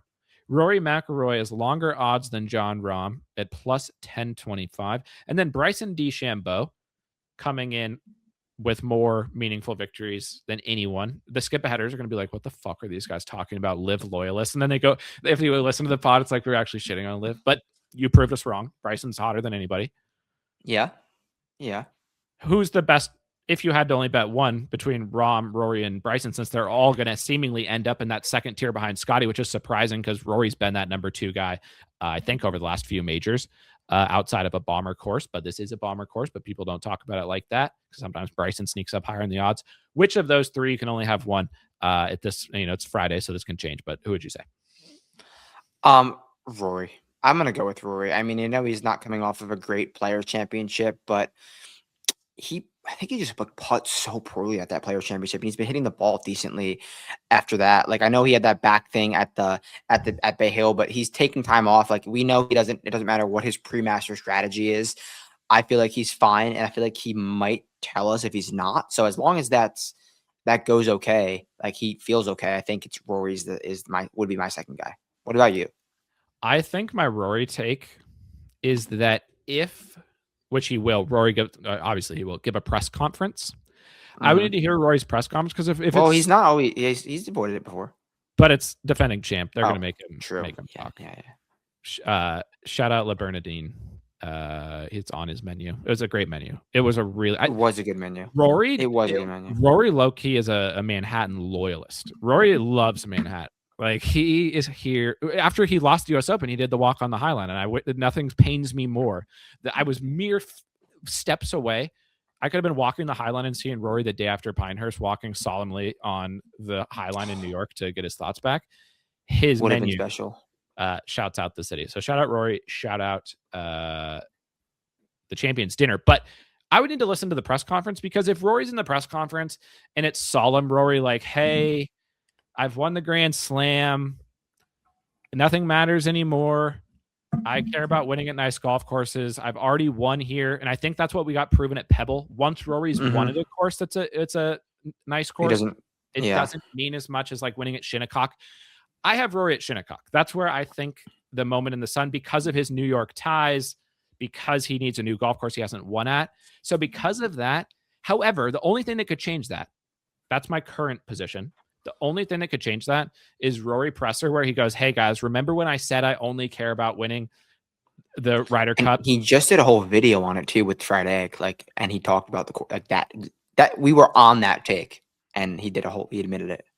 And if he admits it, but then says that was the wrong take, I care more about winning the Masters than anything, I would cash out and I'd bet Rory, because I think Rory, when he cares about winning, like he did at Riv, trying to win at Riv for the first time, his best finish, if you want to back up this take even more, his best finish of the year is at Riv, where he'd never won, probably the only time he was trying. And he's wanted to win. Yeah. I agree. So take, but basically my hot take is Rory doesn't want to win the Masters unless he tells us in advance. That is fair. So my choice is Rahm. I think the odds are telling us something that I would naturally already agree with. I think I had a hope that Rahm would kind of sneak in under the radar at some like mid-level odds. Rahm has been striping to a degree beyond imagination forever. And their live stats, so take them with a grain of salt. Not because we're live haters, but just because the data is not as good. Maybe it is now. I haven't been paying close enough attention. If the live people want to get in the comments and say, no, Adam, they replaced the shot link, it's perfect now, I'll hand up. That was a bad take. I think Rahm is the second favorite right now, but not behind Scottie. I have another favorite. Who? But they can't win. They're the favorite, but they literally can't win the tournament. Favorite of the whole tournament or favorite behind Scottie? No, this is the player who on paper should win the Masters, but they won't. Ludwig. Yep. Ludwig is the best golfer in the Masters, which is a crazy thing for me to say because I'm a Lud hater, but he cannot win unless he gets a new caddy before the Masters. And if it's Skovern, I will call people the world over. I'll build a fund. I will raise money to bet Lud if Joe takes over his bag. And the strokes gained Greiner take is probably our best take of all time. And it's now it's officially mainstream. Yeah. We've been on that for a long time. I haven't watched for people who haven't seen it, because I haven't watched either. So I heard that there was some just outrageous SGD coming out of the mouth of Joe Greiner on the Amazon show. It was SGD, like the stuff that we've like joked about, and it just all happened. And I was like on the couch watching it, and I was like, is this real? Like, is this a Vinceric's film right now? And it was amazing. It was one of the best things I've ever watched. NFL Films did an amazing job. It was Gotterup, Akshay, Greiner, Siwoo, who was hilarious, and then Ricky, which is like Ricky gets like a little bit of a bad rap, but Ricky's one of the ultimate chillsmen, and he's fun to listen to talk. He's a absolute ball knower. Jordan got in there because they played together, so it was special. Because in the clip that was going viral, because I haven't watched the whole thing, but I saw the clip because then you texted me about it, but I'd already seen it because it was popping off, was when they're on the 18th hole at Players, and Akshay is like, this course is so hard. And SGD, strokes gained Greiner, is like, yeah, I fucking love it. I wish it was 10 times harder. I wish it was a single digit scoring major. I wish it was fucking firm as any course has ever been. And Akshay was like, well, man, why are you talking like that? And he was like, no, I really want it. And then Akshay was kind of like, oh okay. shit. And just look at the results since he's gotten on Akshay's bag. Akshay won at Bay Hill, which was playing as a birdie fest, so it doesn't count. But nonetheless, why didn't Lud capitalize on the opportunity that he had? And then the very next week, we see Lud in the mix, and we see all of the things that we've talked about before. The greatest swing in golf is the greatest swing in golf when he's chill. When he's not, it's a perfect swing to go too fast. He gets up there, and he's got to hit it, and he whacks it. And then he hits in the water. He can still win. Mm-hmm. Does it. Next hole. Hits a driver. As soon as I saw him with the driver, I was like, dog, what are you doing? Hooks it in the water. Yeah. Where's Joe? Joe's got his hat pointed up like to the ceiling and is there to count the stacks. And I'm so upset. Literally, like Lud said after the round, he's like, yeah, going up to that final round, I hit like one bad shot all week, and it was that 7-wood. I flared it right. He had a lead. Why is he trying to go for that green in 2 and hit a 7-wood? Like, he had a decent lead there. No reason to even come close to going with the water. Either lay it up or just bail out left where everyone was trying to get up and down for. Now that's like the easiest up and down, but you're not going to lose the tournament. The thing he said was, I'd had that miss with the 7-wood a couple times earlier in the week. Why doesn't Joe go, hey, Lud, hey, man, like, we're probably going to win. You've been struggling with the right miss. No need to risk it. Let's dump it off to the left. If it goes in the bunker, that's fine. Get it, like, par's not going to hurt us. And then because he makes the bogey, starts to spiral. And sure. And so then, because I hadn't been looking at the stats that closely, I'm not a Lud guy. I haven't been historically. You've been much more of a Ludsman than I have. I've always said he has an aura. When you see Lud in person, he has an aura. It is what it is. It's true. He glistens. You could walk into a room with 1 million people and Lud would glisten. It's just a fact. I'm not a Lud believer, but that is true. And people, the golf media, the people who see him up close, they see it. He's a nice guy. Let's hype up Lud. He's now, and I thought historically the stats weren't saying this is the greatest golfer of all time. I've always felt the swing's a little quick under pressure. I don't love how fast he plays. I commend him for how fast he plays, but I don't think it helps him win tournaments. I think it helps him play very consistent golf. I went and looked at his stats after the Players, and I hadn't seen him. This man, I almost threw up. He's playing beyond belief. This man is all green Xander times 1,000,000. Yeah. He had that little blip where it wasn't the best, and he found it quick. He really did. Like, I'm a Ludsman, I believe, but he's got the skill set. Hot take. But I agree with you. Like, I am a Scovern hater, and I've talked about this on a recent pod with you. Like, other caddies know that Scov and Lud don't really make sense. I even said that I talked about it at Torrey Pines, like when it was Brooks' first week, Scovern was toying off with Brooks and Max like it was boys club. That's not what you want your caddy doing. It's not what you want your caddy to do. And it's not necessarily a diss at Joe. I mean, it is a diss at Joe. But what we've seen from Lud specifically, and Lud said this is kind of what he was saying in his interview, was he plays too fast. He gets sped up. He knows. Yeah. He's the type of player. He stands there, and it happened at Bay Hill too. I was watching the featured groups at Bay Hill, and they were playing number 6, that big banana dogleg par 5, and Lud was in the rough off the tee, and he was trying to figure out where to lay up. It was like watching third graders try to do advanced like chemistry. It like Joe was saying stuff, and Lud was like, "What are you talking about, man?" And Lud isn't doing any of the thinking himself. And he doesn't have to be like, you don't have to be a genius to be a great golfer. But if you're not a genius, it would really help to have a caddy who is guiding you around strategically. I think Lud needs a more hands-on, hey, just listen to me, do what I say, because he is a machine. So then you take a machine and you give it like handing Claude to somebody. Yeah. You hand Claude to somebody, you give it to a rocket scientist, you get another rocket. You give it to someone else, you might get something different. And he's once again, this is Friday, we're recording, and he's all green Xandering to oblivion at Valero. He's not putting great, but want to know what he's done great at the Masters the last couple of years? Putt. Lud loves these greens. Lud's a fast green. He's got the Zalatoris in him, downhill putts. Yeah. But I can't, and I think the odds are fair. he's right now. This actually fell. Wow. He was 20-1 this morning when I was putting my card together. He's plus 1750 now. I think Lud at these odds would be most tipped. You ask me who most tipped is going to be. Maybe it's CY. We'll get to CY in a second. Yep. I think Lud on paper, when you consider what he's done at Augusta, when you consider what he's doing right now, is the most skilled, fit to the course golfer in the field this week, even beyond Scottie. And people who are listening the first time, I'm not a Ludsman. Mm-hmm. I don't feel good about saying these things. I wish I wasn't. But I can't, even at 1750, due to my bias against Skovron. If you don't have the same bias as me, if you think Adam and Jers are haters of Skovron and Ludwig could win with anybody caddying for him, then disregard this take. I think Lud needs some guidance down the stretch at Augusta. We've seen him in the mix there before, hooked it in the water his first year on 11. I don't think he can win unless Strokescreen Greiner takes over, but I think he's the favorite of the tournament. That's my Lud take. Bold take, and he's proven to be there before. He's proven to get into that mix.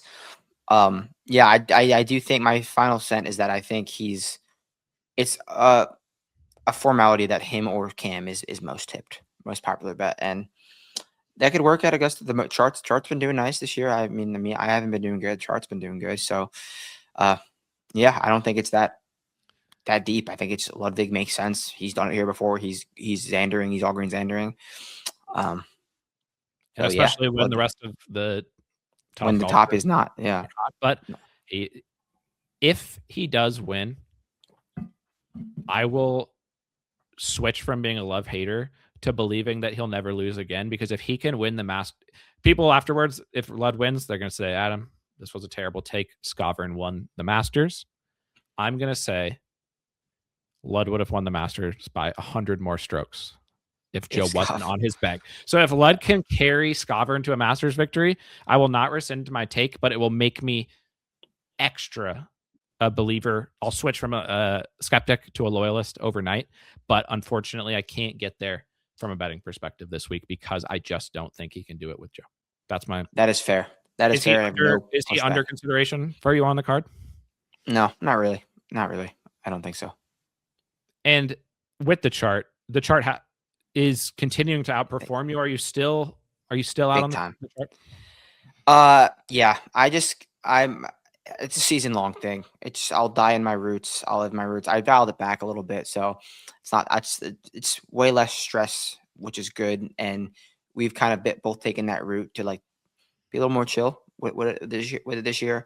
So I'm just gonna. I mean, I'm due for one-off really cool win a year. Like it's been happening. Like fading the chart, I just go on some guys that make no sense. So I guess those weeks are fun. So hopefully that comes soon. And it's about how you feel about it at the end of the day. That's all that matters. But shout out. I can admit to being wrong. Yeah, shout out to as a layman who's not betting as much. It doesn't matter to you at all. Usually, it never mattered to me. You're right. Not that it necessarily helped me or hurt me. Probably neither. But I'll go because I don't. What I also don't see, and I think it's because Twitter changed the algorithm.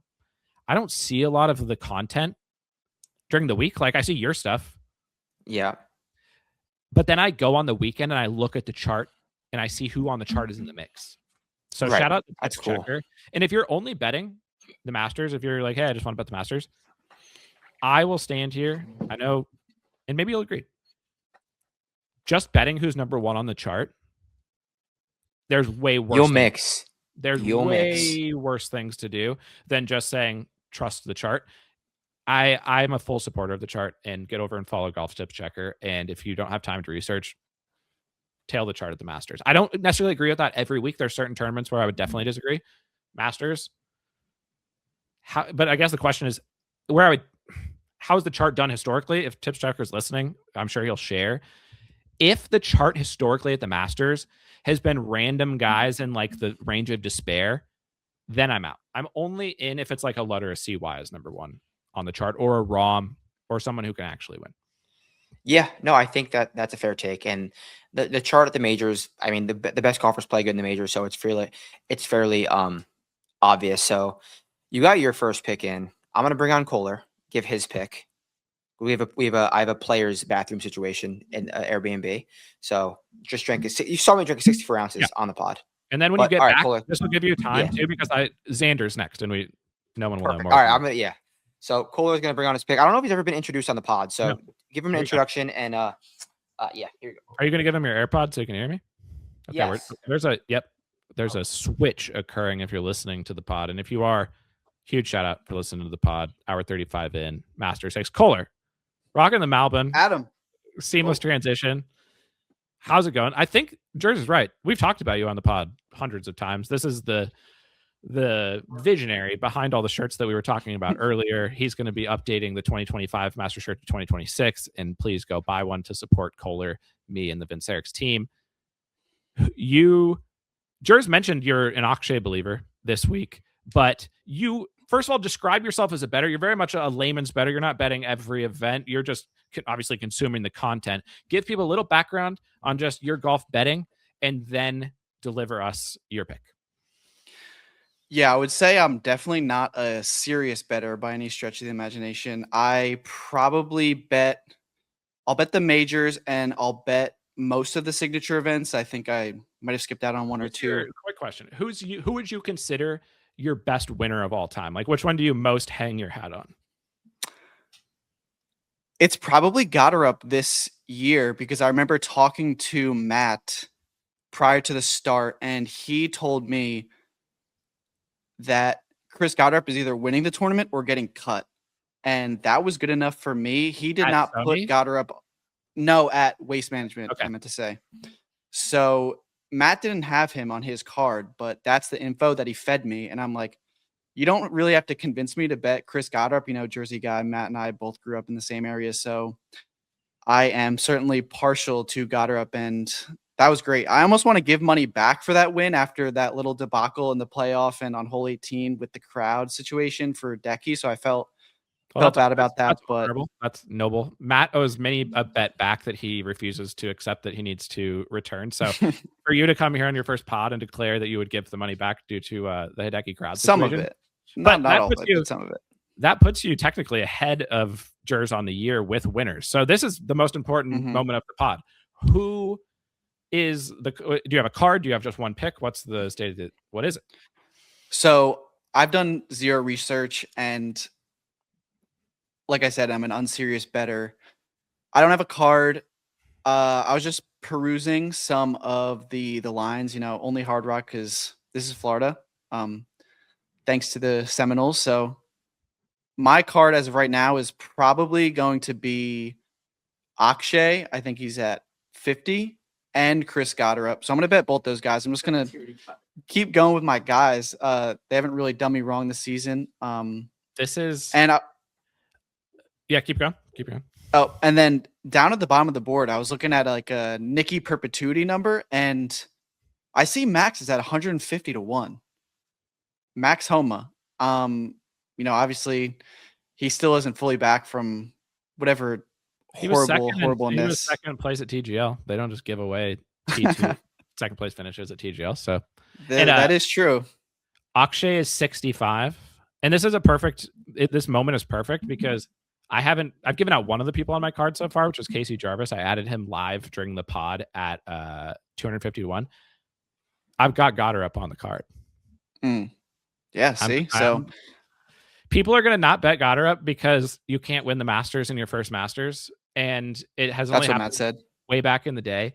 And I've been burned on this a million times. I always bet the guy who's never played the Masters and he never comes close to winning. It's usually a huge mistake, and it's very likely what will happen. I'm going against it this week because Gotterup is the only guy with 2 wins on the season and both like solid events. Nukes it off the tee. I'm in. Gotterup's on my card too. So you and I are rolling together with Gotterup. Is Jers going to join us? That's the question.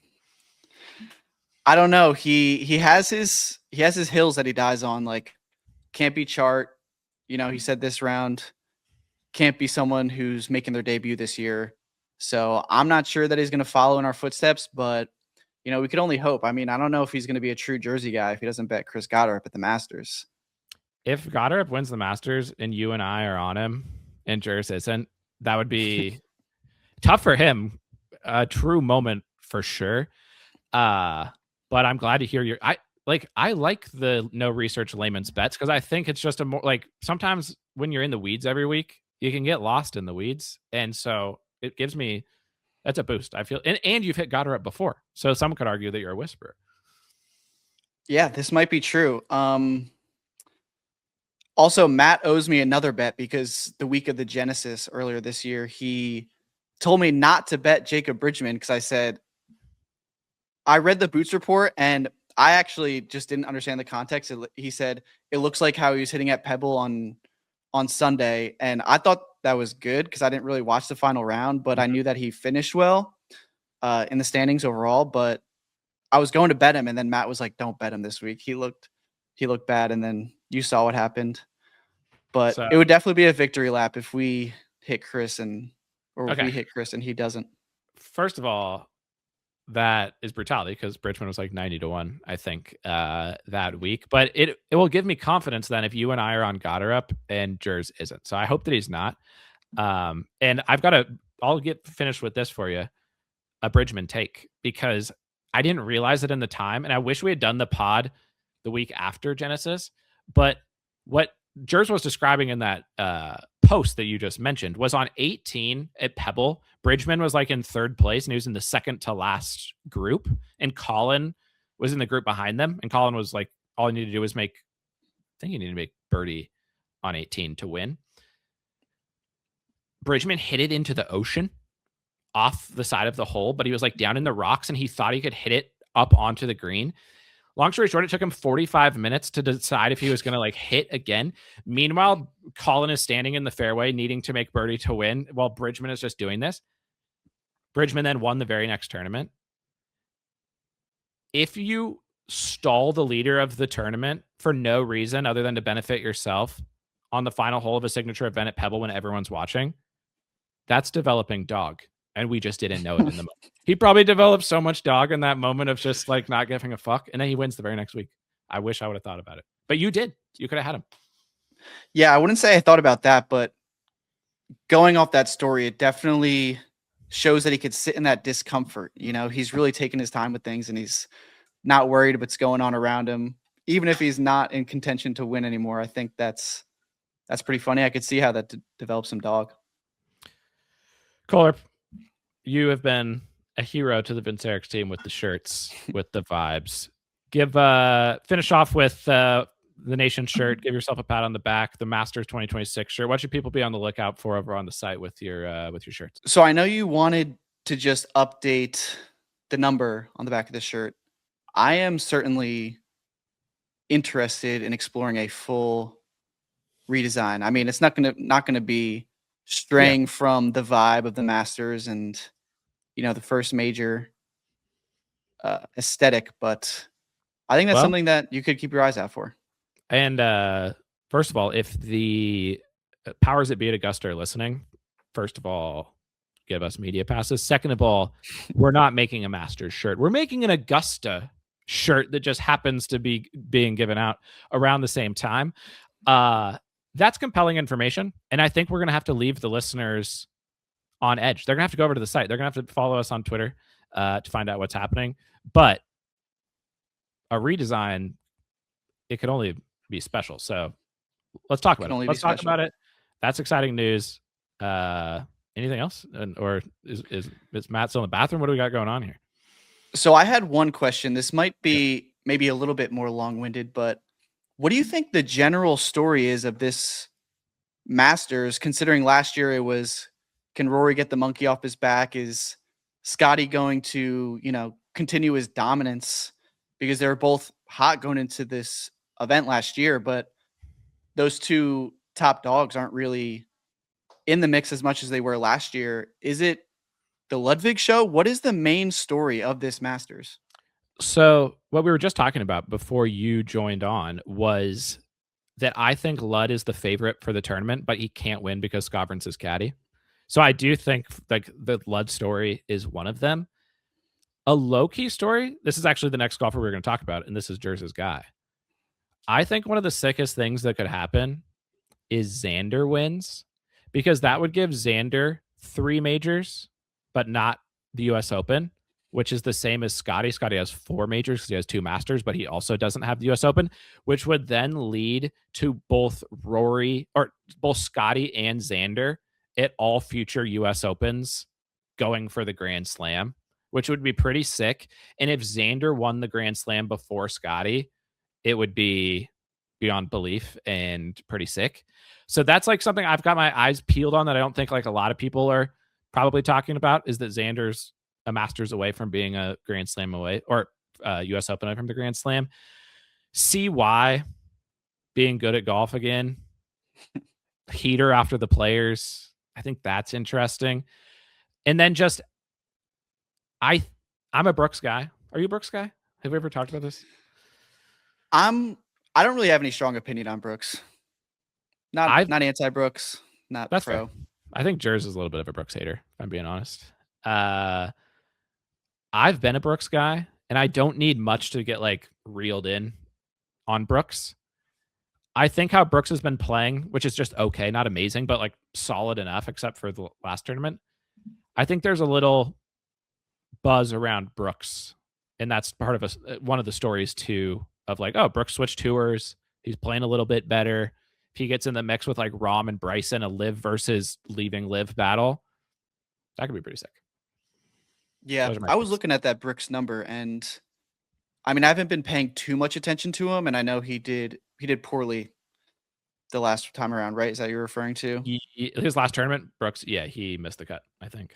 Yeah, and I know it's the classic, like, he flips the switch for the majors because that's all he cares about, but I don't know. I really just feel like I haven't seen enough out of him to believe that, like, what does the switch flipping elevate him to at this state of the game? Because I think he's floating around like Brooks like in the 40s or something like that. Yeah, so I've got the DraftKings up. He's 38-1. He has been playing better. His irons have been, so I'm pulling up his stats here, and I'll give my Brooks take right now. I'm not betting Brooks. It doesn't take me much to get sucked into Brooks. I've bet him a lot at the majors. I don't think I'm going to do it this week, just because the only thing he's been doing good is hitting it far, and his irons have been pretty good. But his short game has been tough scenes. Like, he can't putt or chip has been the problem with Brooks recently. And when I look at his recent Augusta performances, there was that time 2 years ago when he was up against Rahm. He finished T2. Obviously, that was good. The 2 most recent Masters, so the 2 since then and the 2 before that, were cut T45, cut. And it was all because he didn't chip or putt well. He drove it well and hit his irons good. So I think like the stuff he's done at Augusta historically is what he's doing good right now. And the areas he struggled over for the last 5 Masters, his short game, is where he's struggling too. So I'll never fault somebody for betting 5-time major champion Brooks Koepka at 38-1 at the Masters. Like, if you want to bet that, you should. There's no reason not to, but I'm not going to. Yeah. I guess it really all depends if you want to. I mean, when you put it that way, it does make a lot of sense. Like, maybe I just joined the game too late to really feel the weight of that prior major experience as because you're not witnessing that. You're more of a golf bettor post Brooks's, like when Brooks was winning every time, which was sick. Yeah, I feel like I joined golf after it was cool. Yeah, I think like the people, if you've experienced what Brooks did, it's hard to go to a major and not like just remember that this guy used to. And even 2 years ago, obviously at Oak Hill, but I think Brooks was playing better golf then, and that's the year where he was T2 at the Masters. Have you been golfing with Jers? How's his game? Because I think the listeners, he famously declared himself as good as Scottie Scheffler. As an unbiased judger of Jers's game, what's the honest take for the listeners on where his game's at right now? So he's definitely not as good as Scottie. I don't really think that's a ridiculous thing to say.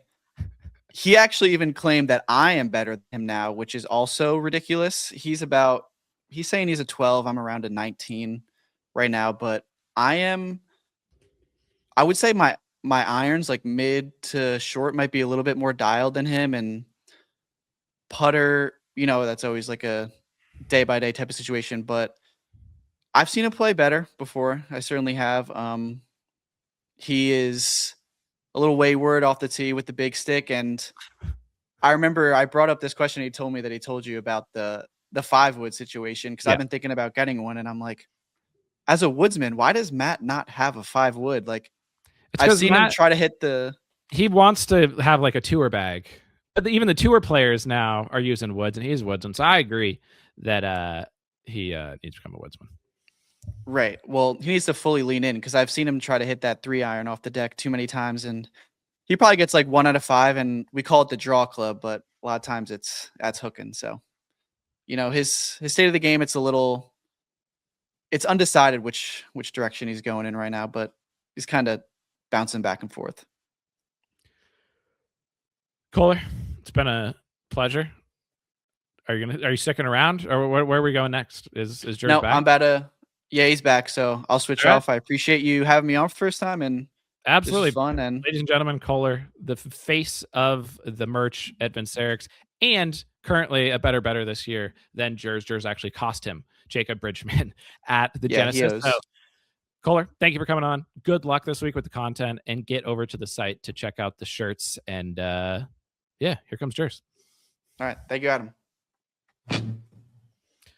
Shout out Kohler for joining us. The pod, this could be a 4-hour pod. This is like a Joe Rogan podcast. Anything could happen here. Jers is back. Kohler gave us some pretty compelling information while he was here. He let us know that you cost him Bridgman at the Genesis. Yeah, it was like a Zalatoris at the Valera situation. He wasn't hitting it good. Like, what do you want me to say? He was hitting it pretty bad. Yeah, I just, so by the way, that entire segment was constant flow. Did not stop peeing that entire 6 minutes of pod. So I hope the conversation went well. I'm glad Kohler finally got his introduction on the show. I workshopped a take when he told me about that. And there's 2 pieces of information happened. One is he told me he's on Gotterup and that he hit Gotterup at waist, which I didn't know. I told him Gotterup is on my card. So I've declared another person who's on the card, even though he's never played in the Masters, and it's impossible to win the Masters if you've never played on it. Gotterup could do it. He doesn't give a fuck. They don't hand out Scottish Opens. No, he doesn't care. No. I haven't want to know he'd never played in before either. The Open, he almost won that. Almost beat Scottie in sports. So he's on the card. So that was one thing. And then my other was, what a mistake. First, I didn't know you were so out on Bridgman at the Genesis because we haven't talked since. But little did we know, if you delay the winner of the tournament by 45 minutes so that you can try to hit a shot that's impossible from the rocks and then take a drop, he learned the dog right then and there, and everything changed forever. Yeah. No, that was really an interesting. And like I heard Cole was saying, like I reported that he was hitting it like he did at Pebble, and it was so bad at Pebble in the final round. I think we talked about that. And that 18th hole debacle was truly one of the craziest things. Was it actually 35? I think it was 30 minutes almost. Yeah, it was a long time. Just, he didn't care. I'm going to do my thing and then get it done immediately the next week. So the bridge man, the man who builds bridges, serious golfer, I guess. So while you were away, Xander Collin had a great conversation. But we left Xander off. We didn't talk about Xander because we needed your take on Xander. You're a Xander guy. I've said it a million times. I'll say it a million times, no matter what happens for the rest of time. No one's ever been more right about anything than you've been right about Xander at the majors. You know more about Xander than Sam Altman knows about ChatGPT. You just know him. And I believe, because I've been following along on ShipIt, that you just for the first time got back on Xander at Innisbrook. He didn't win. He played fine. He was also near the favorite, and another near favorite won. So that could be a slight negative. Coming to the Masters, he's 1850 right now on DraftKings. 2-time major winner Xander Schauffele. If he wins the Masters, he and Scottie will both go to the U.S. Open with a chance for the Grand Slam. Xander could win the Grand Slam before Scottie. Anything's possible. Wow. Plus 1850, Xander Schauffele. Where do you stand right now? I think I'm in, and I've been seeing progressive improvement visually from Xander, because we've seen Xander up and down at Boots. And he confirmed it in an interview. I forget if it was at TGL or somewhere else, but that last year when he was going through his bad moments, he spoke about his team was feeding him so much information. Like his brain was on information overload that he was not in that. We see Xander, good vibes, always joking around, like playing with whoever, just laughing, always has a smile on his face. That was not the case at all last year. And I finally saw that this year around Tampa and leading up to Tampa. And so I bet him at Innisbrook. Obviously didn't win, but played some solid golf. So with that being said, I'm parlaying that into good vibes for Augusta. We know he's played really well at Augusta before, has enough belief in himself, I think is the correct way to go about it, to win at that golf course. So I think I'm in. I think I'm in on Xander. I agree. I loved what I saw at the Players Championship, Jers, merely because I've been, ever since he learned the dog, Xander went from having no dog to having some of the most dog, and is on record saying he had to develop the dog, direct quote. Mhm. So Xander has dog, and I'm not worried about that. Like, Xander can win the Masters. Why couldn't Xander win the Masters? He's won 2 of the last 8 majors. He just won at the Grant. He's got 5 career top 10s at Augusta, including 3 in a row. He almost won in his very second Masters. Shout out Tiger Woods. Shout out Patrick Cantlay. What I loved the most, though, I didn't see any of Valspar. I did not watch a shot of the Valspar Championship, which is going to be coincidental when I talk about something in a second. But I just liked how his swing looked. He had, I'd forgotten what Xander looked like when he was striping beyond into oblivion. That little pause that he has at the top, just slight. Oh, you would miss it if you blinked. It's just It just sneaks by you, and then he just, especially with the long irons, and then he just drops it in the slot, an absolute perfect shot every time. And when he was striping all green Xander every week, he was doing it. We'd go to Boots and we would see a man who legitimately couldn't hit the ball bad. It was impossible for him to do it. I saw the tempo back at the Players, and that's all I needed to see. Yeah, no, he did look really good, and I think good things are coming from Xander. And I know you trust me on X, so could be getting there. Could surely be getting there. So I'm not going to get there, but I will not be surprised in any way, shape, or form if Xander wins, and I expect him. I think top 10 at top 10 plus 138 on Xander. I'll probably just bet that. I might do some other bets too, just so that just because you got the DK money. Yeah, because now that I think about it, my card has no chance, so I might need to try out some of those cards. This is a perfect combination. Who finishes higher between non-major winners, non-winners in general who just became winners relatively recently? CY or Tommy? Who finishes higher? Tommy. No, this one's hard. Both guys that I love. I mean, CY is coming in cooking with gas. Tommy is not looking the best. He's not hitting it the best. Scoring okay, but he's just all around a good player, so that's why. But I think CY rides some momentum. I don't think CY wins, but I'll final answer CY. I think I'm more leaning out to Tommy than I was 2 hours ago when I started this pod. Not playing the best golf right now in the wins. That's because I think you're biased because you bet him at Valero and he's not playing well.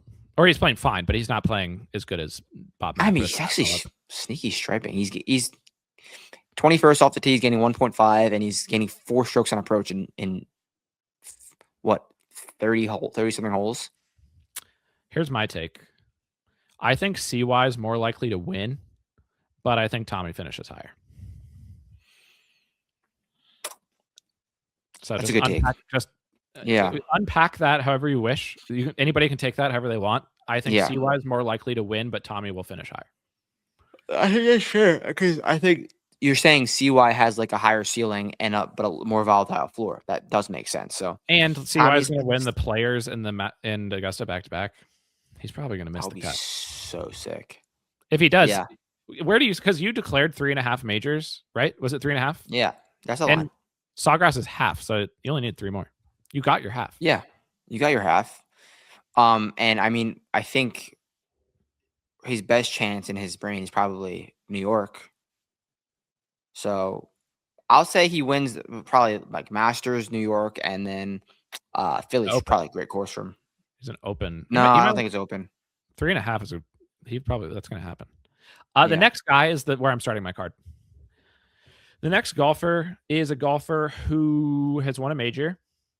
He literally won the last time he golfed. He almost won the Players' Championship as well. He's never played great at Augusta, but I don't think you need to have played great at Augusta to win. A lot of the guys who have won at Augusta have played Augusta a lot, and they have some fine finishes, but I don't think you need to have been like runner-up at Augusta to win. If you got one top 10, that's cool with me. If you've played a lot of times, made a lot of cuts, got a lot of reps around Augusta, I really like that. And when Matt Fitzpatrick is playing like a robot, and he's 25-1 on draft, 26-1 on DraftKings. I got him at 25, so already got a bad number. We're talking about guys who haven't won much. The top guys haven't won a lot of events coming into the year. He won the DP World Tour Championship, which no big deal. They don't just give those away. No, Nikolai won that one stretch. Won the Masters right after it. Yep. Wins at Valspar, plays good at the Players. He's all green Xandering. He can nuke and has short game. 25-1. I don't think he's actually going to win now that I think about it, but I'll start my card with Matt Fitz. It was actually night and day how different he looked TGL last year to TGL this year. Like he looked, and you could take a lot, like so much from that, but I noticed it completely with Matt Fitz. He looks so confident around there, and the swing, that like low cut is back. He worked with his coach hard this summer. It is special to watch that over the top swing. It's just like, I wish I could do that. Just hit a flat cut at Sawgrass. Dan Hicks was saying it. He's picking the tee up in the backswing. It's insane. And especially if you're saying the weather looks good right now, the golf course is gonna be rolling. That suits him tremendously. I am in on Matt Fitz to play well for sure. And I just think like if I was going to go to any of these guys we've talked to so far, I'd rather just single bullet Scottie, see if there's a little drift in him. But I don't see any reason why any of the golfers of Rahm, Rory, Bryson, Ludwig, Xander, CY, or Tommy are any more likely to win than Matt Fitz. Right. So you're starting at Matt Fitz? Is that what you're saying? Yeah. Fitz to Gotterup, or there's someone in between? Fitz to Gotterup, Jarvis at the tail. And I got two more that we'll get to. Okay. Yeah, I like the Fitz call. I'm going to give you a ton of golfers in the mid ranges here. I'm going to give you so many golfers, and then you just whatever you think. Actually, one of them needs to be standalone. Collin. I knew he was going to be broken. He's 31. Imagine getting 31 Collin a few weeks ago. What were they betting him at the Players, like minus 800, and then he withdrew? Something like that. Yeah, that's so crazy.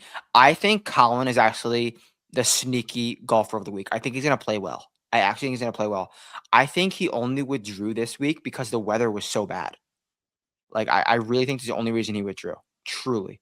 So I think people are out on Collin now. He's proven to play so well at Augusta, and he's one of those guys that just does it with the iron play, and the iron play is as good as it's been since he's been winning majors. So I think Collin, I don't think he's going to win, but I think Collin will be there again. We'll have a good Masters. By good, I think top 10. Yeah, I like that take. I don't think Collin's going to win. Not really, because of even if he was healthy, and there's nothing. Right. No, I agree with that. Like, my take on Collin has nothing to do with that he's withdrawn a couple times. I think he'll play well. Collin in a major, and just you don't have to overthink it. I want some short game and some putting, and he's been putting a little bit better, and his short game's been a little bit better, which is why he's gone from finishing in the T20 ranges to mixing more often. I don't think it's there for Augusta, but people would have. I'm just highlighting that people would have. Yeah, love that number. Sold valuable items to bet Collin at 31 recently. So now I'm going to get into a lot of guys, and Justin Rose is 36-1, which feels low to me. Spieth somehow 38-1. I don't know the last time Spieth won. Wow, Spieth. Kohler said Spieth 50 on Hard Rock or 40 on Hard Rock. Oh, well, it's 40 makes sense. I think Spieth winning the Masters this year would be the most shocking win in golf history. Yeah. Brooks, Hideki, and Bob Mack National Open, but this isn't a National Open. All around 40. Russ, and then we get to Gotterup, Reed, Vic, Siwoo are around in the mid 40s. Anybody there, can they win? This range is not. I don't like this range at all, really. I really don't like this range. If I had to pick one, like low key would be Gotterup, driver short game. Like, and that's why I got Short him game is nasty. I got Gotterup at 43-1. So it's Fitz at 25 and Gotterup at 43.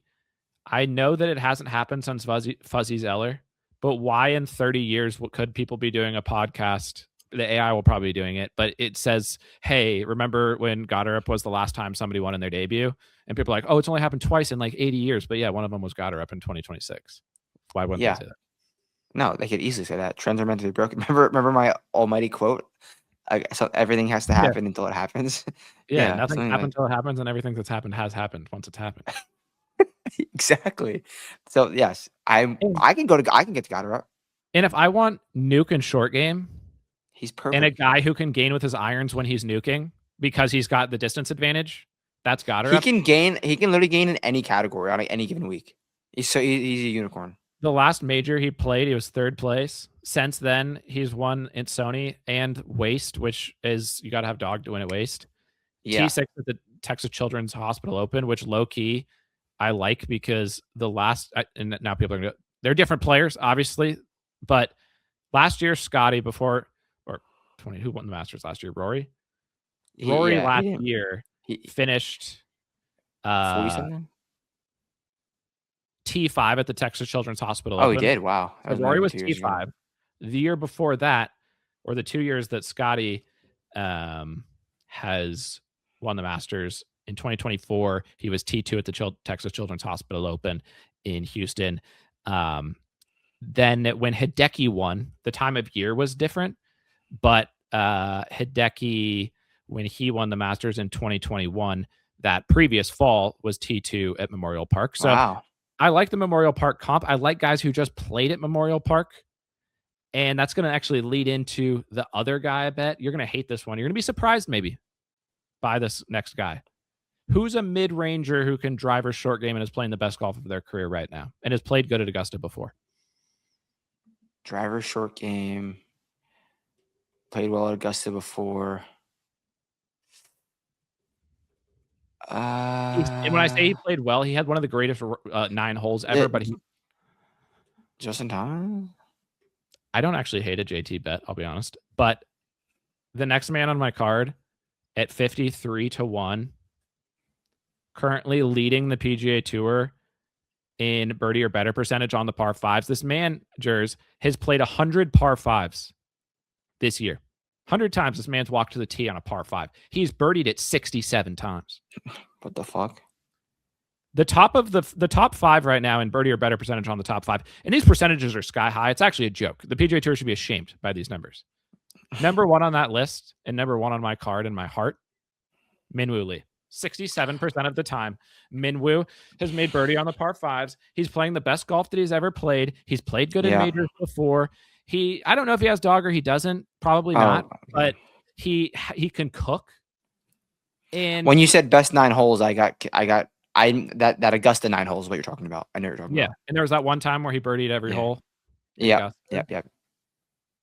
Minwoo is on the card, Jers. Pure driver short game.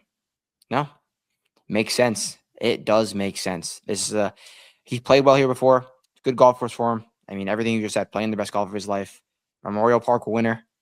Just played there. Got some reps in. Almost won Pebble. Played good at Bay Hill. He's had 3 spike approach events in 5 starts. Have we ever been able to say that about Minwoo before? No. He's a different golfer. Anyone who looks at anything Minwoo's ever done before in a major, which is, I think this new caddy helps him a lot. It's Hatton's old caddy, right? No, he's gone. Different guy. So, he looks old. He looks old too. Tying back to the Skovron take and just a caddy take in general. Why don't guys get rid of their caddy more often? We've talked about this. Yeah, I think they should. Guys do, but we don't really know. It's a lot of low end guys. Yeah, but like guys is on the bag for he was on the bag for Bo Hosser last week, and now this week he's on the bag for Justin Lauer. Okay, I don't love that. I don't love that. But Minwoo's on the card. So if one of these golfers wins, we can clip this segment because I'm not going to tweet it. You got to listen to the pod for the card. Right. Your card will be over on ShipIt. My card is Matt Fitz at 25-1. Chris Gotterup at 43-1. Minwoo at 53. And then fresh off an appendicitis, but I love this player when they've just played the worst golf of their career. Ryan Fox at 220-1. Fresh off knowing how to win. Nuke short game has won the Masters before on Thursday at 220-1. And then Casey Jarvis at 250. That's a 10.3, Jers. And isn't Ryan Fox a runner-up at the British Masters? Yeah, and he won the BMW PGA. Okay, so almost won the Masters. Not rocket science there. Is fearless. Pair him with Rory. Please pair him with Rory.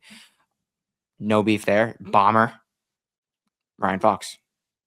So that's my card. Matt Fitz 25, Gotterup 43, Minwoo 53. My guys are going to be nuking, but Matt Fitz is going to be, he's not going to be nuking, Distance. but he's going to be positional bombing plus.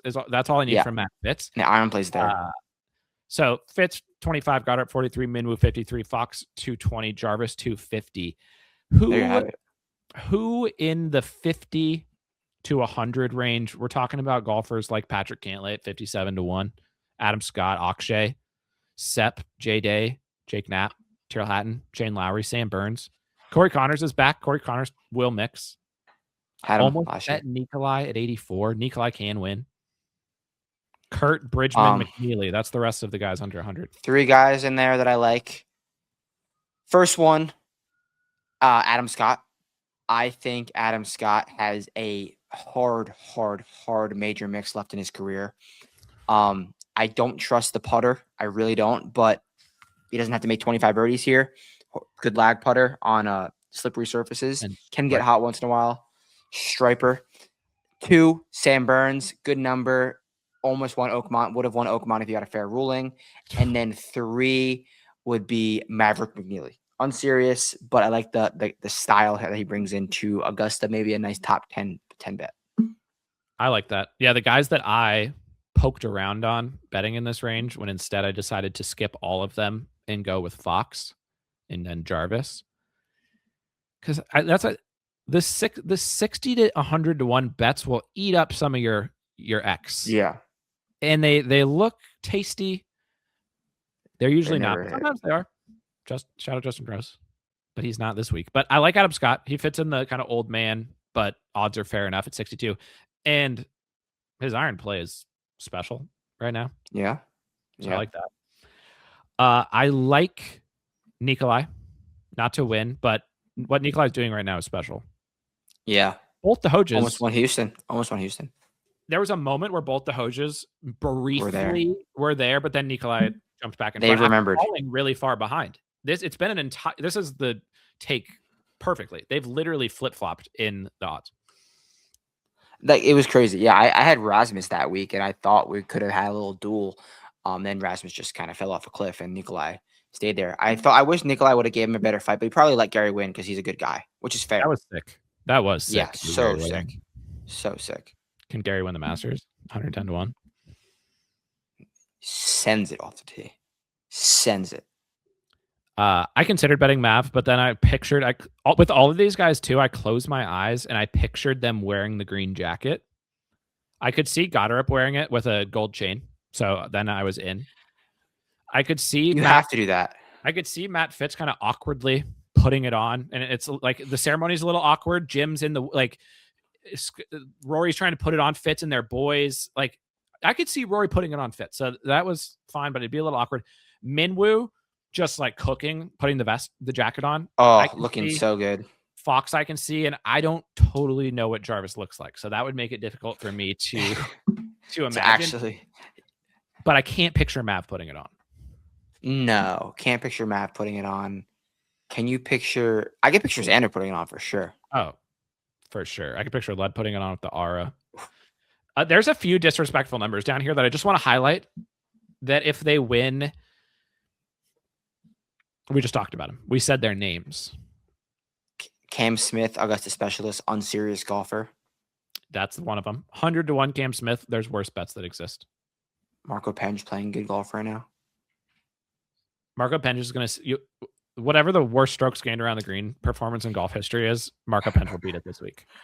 I don't even know if we talked about this, but the first time I saw Penge, I didn't really know that he had like bad around the. He was a bad around the green player. I genuinely like non-ball knower of me, but I put in the Boots report. He has the around the green of a third grader, and everyone was like, "All right, like the stats line up with Marco Penge." And I looked, I was like, "Oh my god, like he's horrible around the green, a true third grader around the green." That's one of the sickest things about Boots is when you don't really know a guy and you see something with your eyes and you're like, this guy sucks at this. And then you look at the stats and like, he does. He does. This is a disrespectful number. I almost bet this, but he's not going to win because he didn't do enough on the Muta to suck me in. BG 110-1. What's happened to BG? Not playing good. He all greened tee to green in Houston. He just couldn't putt. T28. We needed that. But I'm worried, actually. I'm worried that could have been a blip last year. Truly. Okay. I'm not going to argue with you because I'm concerned about it myself. Yeah. I hope it's not. I don't think that it is. What worries me the most is why is he not nuking anymore?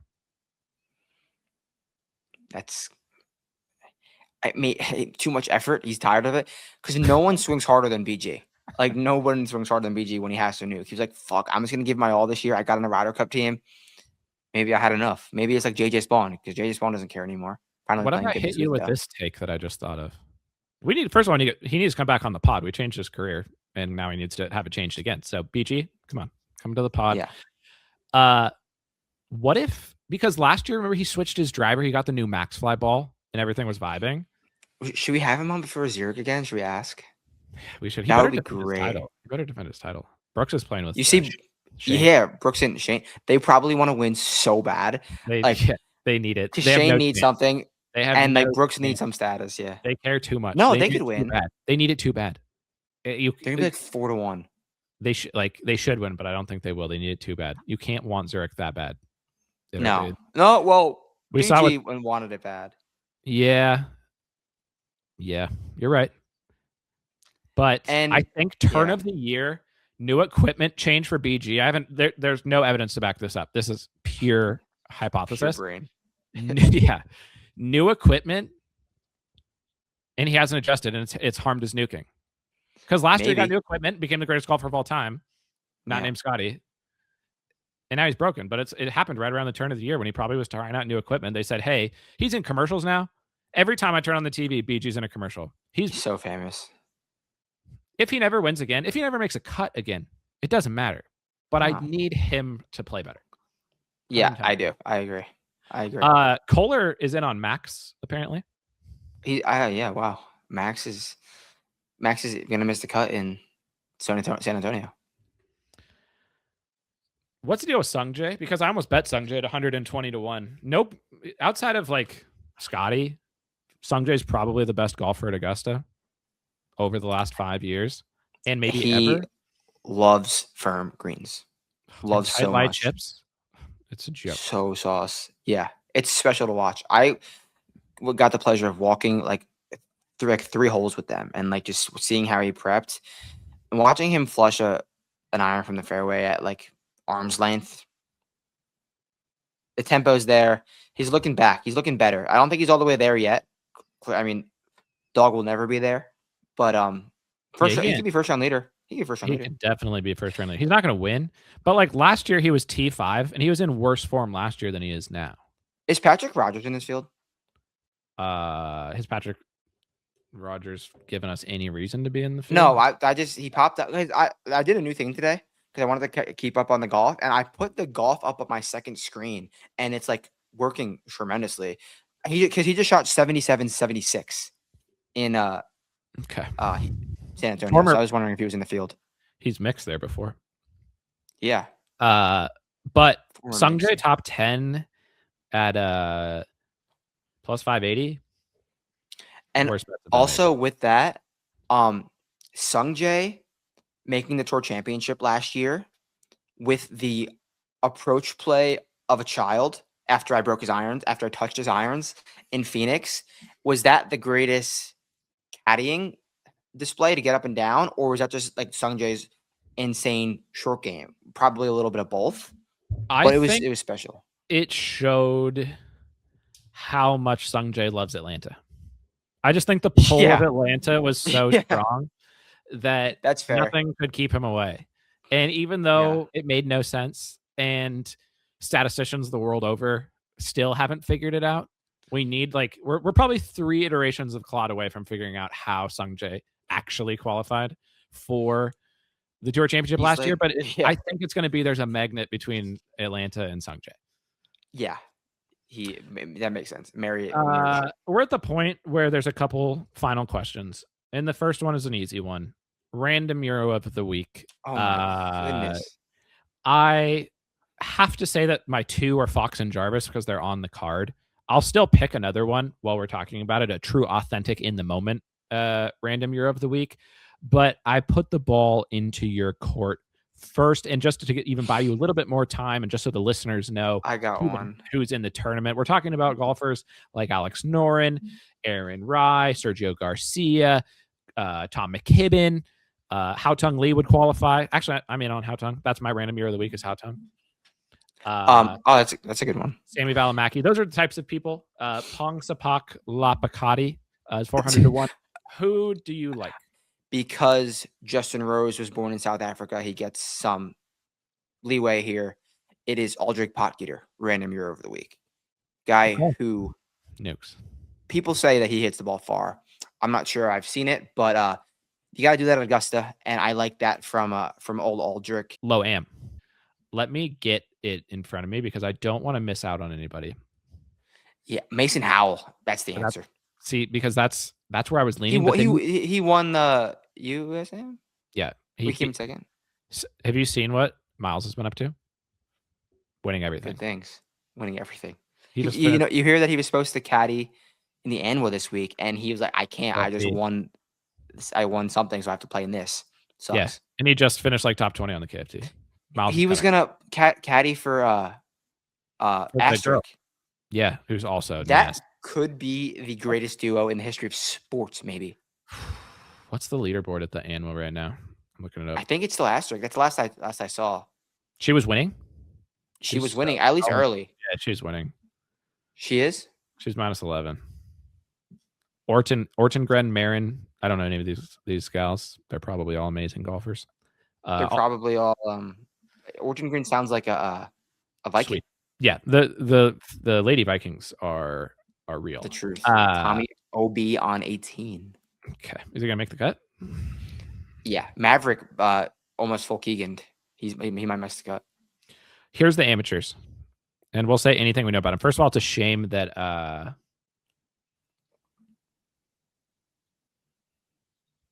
don't let me forget. Connor. Why is it's a shame? Connor Graham. I'm just checking also on how Connor's been playing. Fine. Anything good? How's Philip playing? Connor was second at the Clerico a few weeks ago. Don't know what that is. Yeah, I mean, tough event. 4th at the Haight Championship, and just was 13 at the Valspar Collegiate. That seems good. Seems good. At the Haight, your boy Koiven won. Why isn't Koiven in the field? Yeah, because Koiven could actually win. They don't want to put him in there yet. None of these amateurs should be in besides if Koiven's not in. I'm officially putting an asterisk on this Masters. Hey, can you, since we didn't tweet it out because we didn't want to get in trouble, can you just talk about the future in the past picture? Just or no? If you're 2 hours and 24 minutes into the pod, we told you we'd give you everything that we had. We're giving it to you. Who knows when we'll pod again? Who knows if we'll ever pod again? I hope we do. I think we will, but we're 2 hours, 24 minutes in. You're an OG probably, and you'll understand this story. Boots Oakmont. Right after Robin Williams. Right after Robin Williams hit the spiciest drive on the 10th hole that anyone's ever seen. No, 13, the par 5, because there was I think par 5. 13, but what if 12 or 13? It was a par 5, and there would be a backup because dog leg right. Yeah, only reachable, only birdie hole at the course. Yeah. with the green that sloped 80 yards left to right. Guys were hitting the front. It was just going for hours. Rough on the left side, and we're missing the fairway on the right. Yeah. And we get there and Robin Williams spicy down the middle. The video I took of him, he like winks at you on the follow through. Yeah. And then a build-up starts to build. And we're standing off to the side, and it's Jackson Koiven and Nick Dunn. And this was Koiven was known, but like this was even early Koiven, like people really talking about him, Oakmont last year. And I take a photo and I show it to you and I go, should I tweet this and just caption it with the future and the past? Would have been so good. We wouldn't have like gotten in trouble. No one would. No, it wasn't even getting in trouble. It was like I didn't think people would understand. Oh. But I also felt bad about Nick Dunn because, like, you know, we still 2020. It was 2025. You want to be tough year.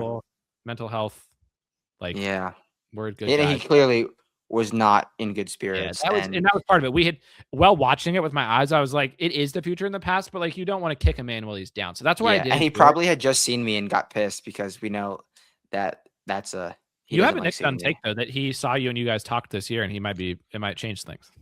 First time ever he said hi to me. First time ever. So might change things. Missed the cut at Valero though. So we're not here. Here is the amateurs. Koiven not getting to play is a joke, so that takes away some of this. But Ethan Fang, Oklahoma State short game merchant. Yeah. If you watch Google short game, just Google short game. Ask ChatGPT who's the best short game player in the world. They'll say Ethan Fang. If you watched any of we should have gotten Stu on, is what we should have done. So we need Stu's picks. Stu, if you're listening 2 hours into the pod, can you tweet your picks for people so we know who you're on this week? And it's a shame Stu's not in the field. That doesn't feel like the Masters without Stu there. But he knows he needs to qualify, and I'm sure Stu will be back in the Masters next year without question.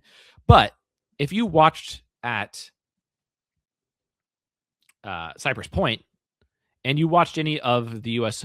Amateur at the Olympic Club in San Francisco, you witnessed things from Ethan Fang that you've never seen before. Yep. So I can see him. I don't think he can make the cut. I don't think he's got the ball striking, but Ethan Fang will chip in one time and that will get him on the coverage. That's my Ethan Fang. That is a guarantee.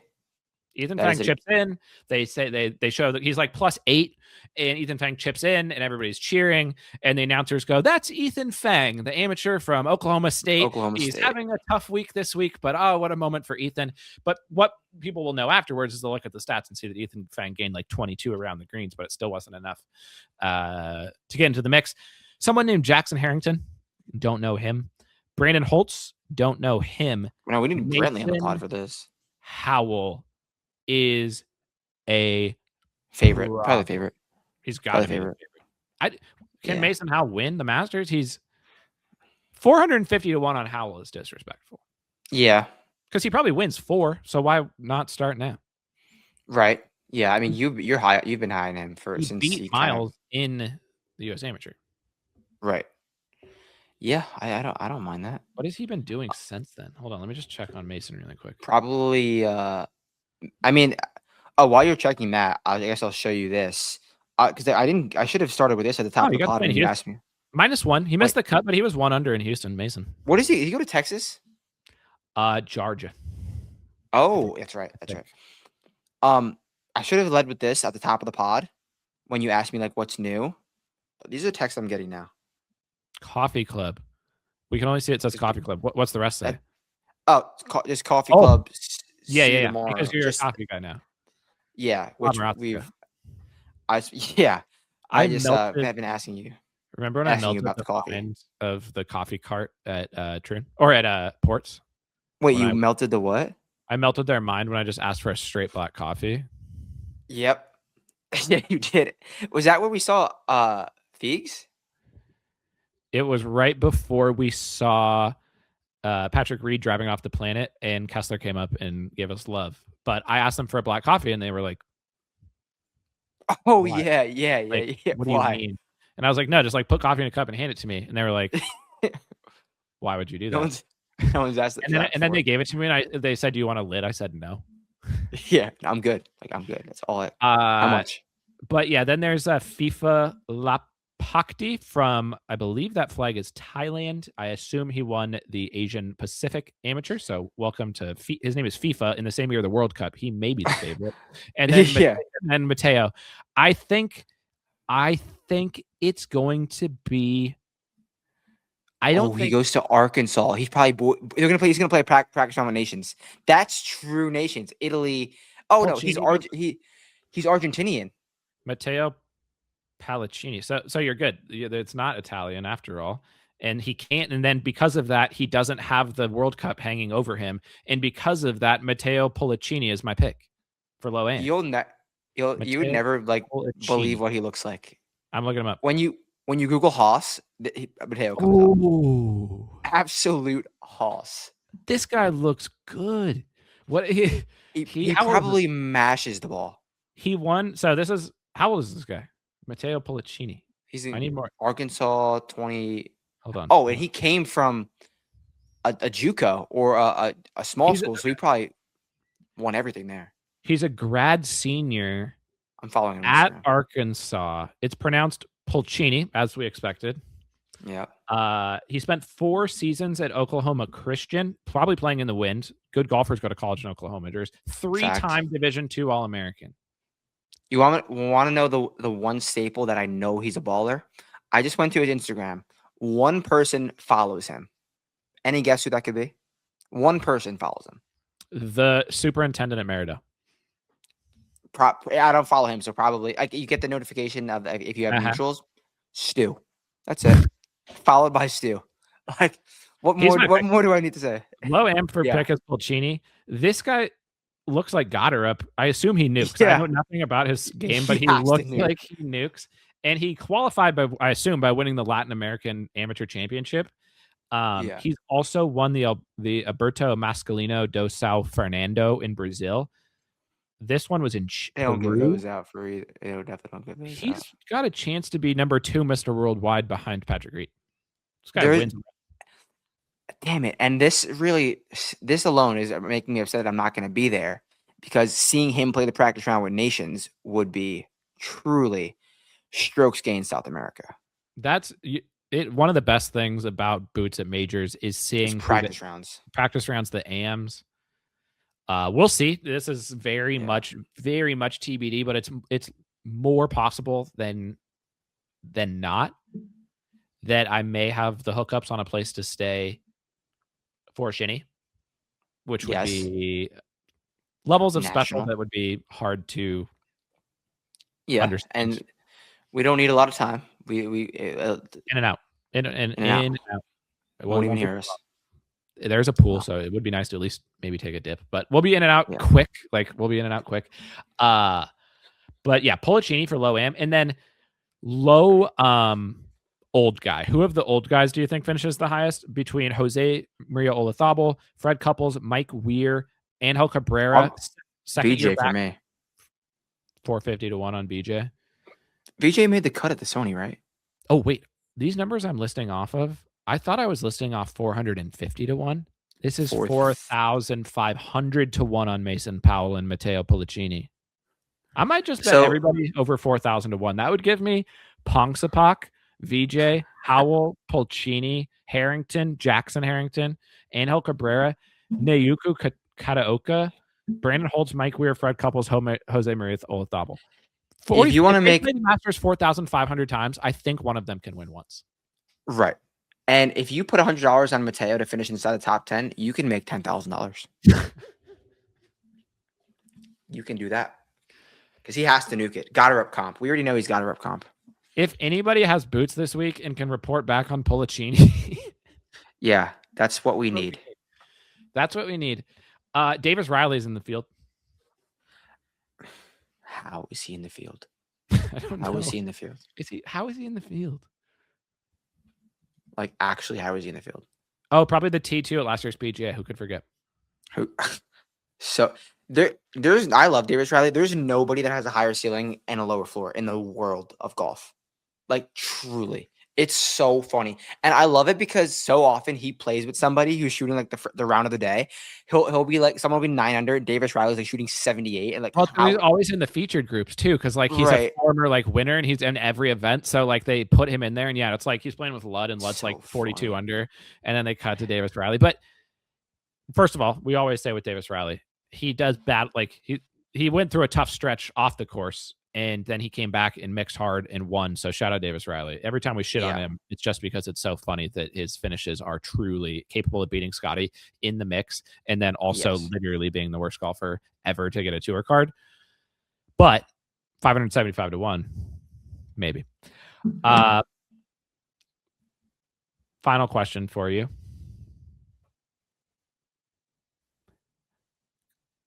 Takemageddon? He's in the field. We forgot about Takemageddon. What's he been doing? Like I forgot he existed. He's lost his irons over on Live, but he won Hong Kong. That's why he's in. Who could forget? Wait, he won what Hong Kong? The Link Hong Kong Open in November. Oh, right. Takemageddon. Man. Remember when he would have won 3M? That still should count. Yeah. I don't think we've been doing good. I haven't looked at our picks, but I don't think they're good. I'm checking really quick. I had Scottie at the players. You had Collin. That's tough. I started doing the first few, but I'll recap them for next pod. Yeah, I'm not doing good. Connors didn't even play Valero. What was that all about? That's a shame. What was that shouldn't be allowed. Who does Corey Connors think he is? Right. Like you no first comment. They take the Canadian Open and play it at a TPC course, and now Corey Connors isn't playing Valero. I've heard that this Canadian Open, it's at the same course again, and all of the ShipIt guys, like they're Canadian.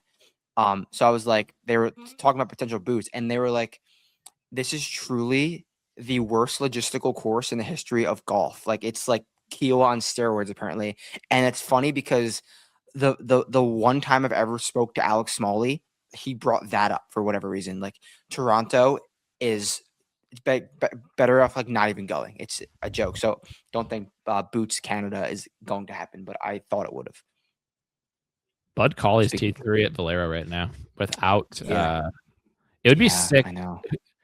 Here's the final thing I'll say is if a guy qualifies by winning Valero, if Bud Colley wins and gets in, he could finish top 10. Pari obviously can win. If Pari wins Valero, he's going to be on my card for sure. Dude, Rio is Why is Rio in the field? Yes, is Rio striping? Yeah. Is Rio in the Masters though? Why is it Rio in the Masters? What is this all about? He's not in the field. Know. Nobody's playing better golf than Rio. Dude, Rio loves this golf course. Rio is the best tee to green golfer in the world. He stripes so hard. I bet him last year. He was mixed.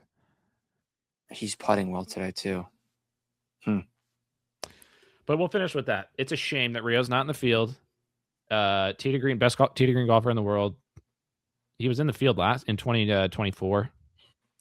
It's ridiculous. Jers, it's been pleasure's probably not even enough to describe. Yeah, what a great time it's been. Beautiful.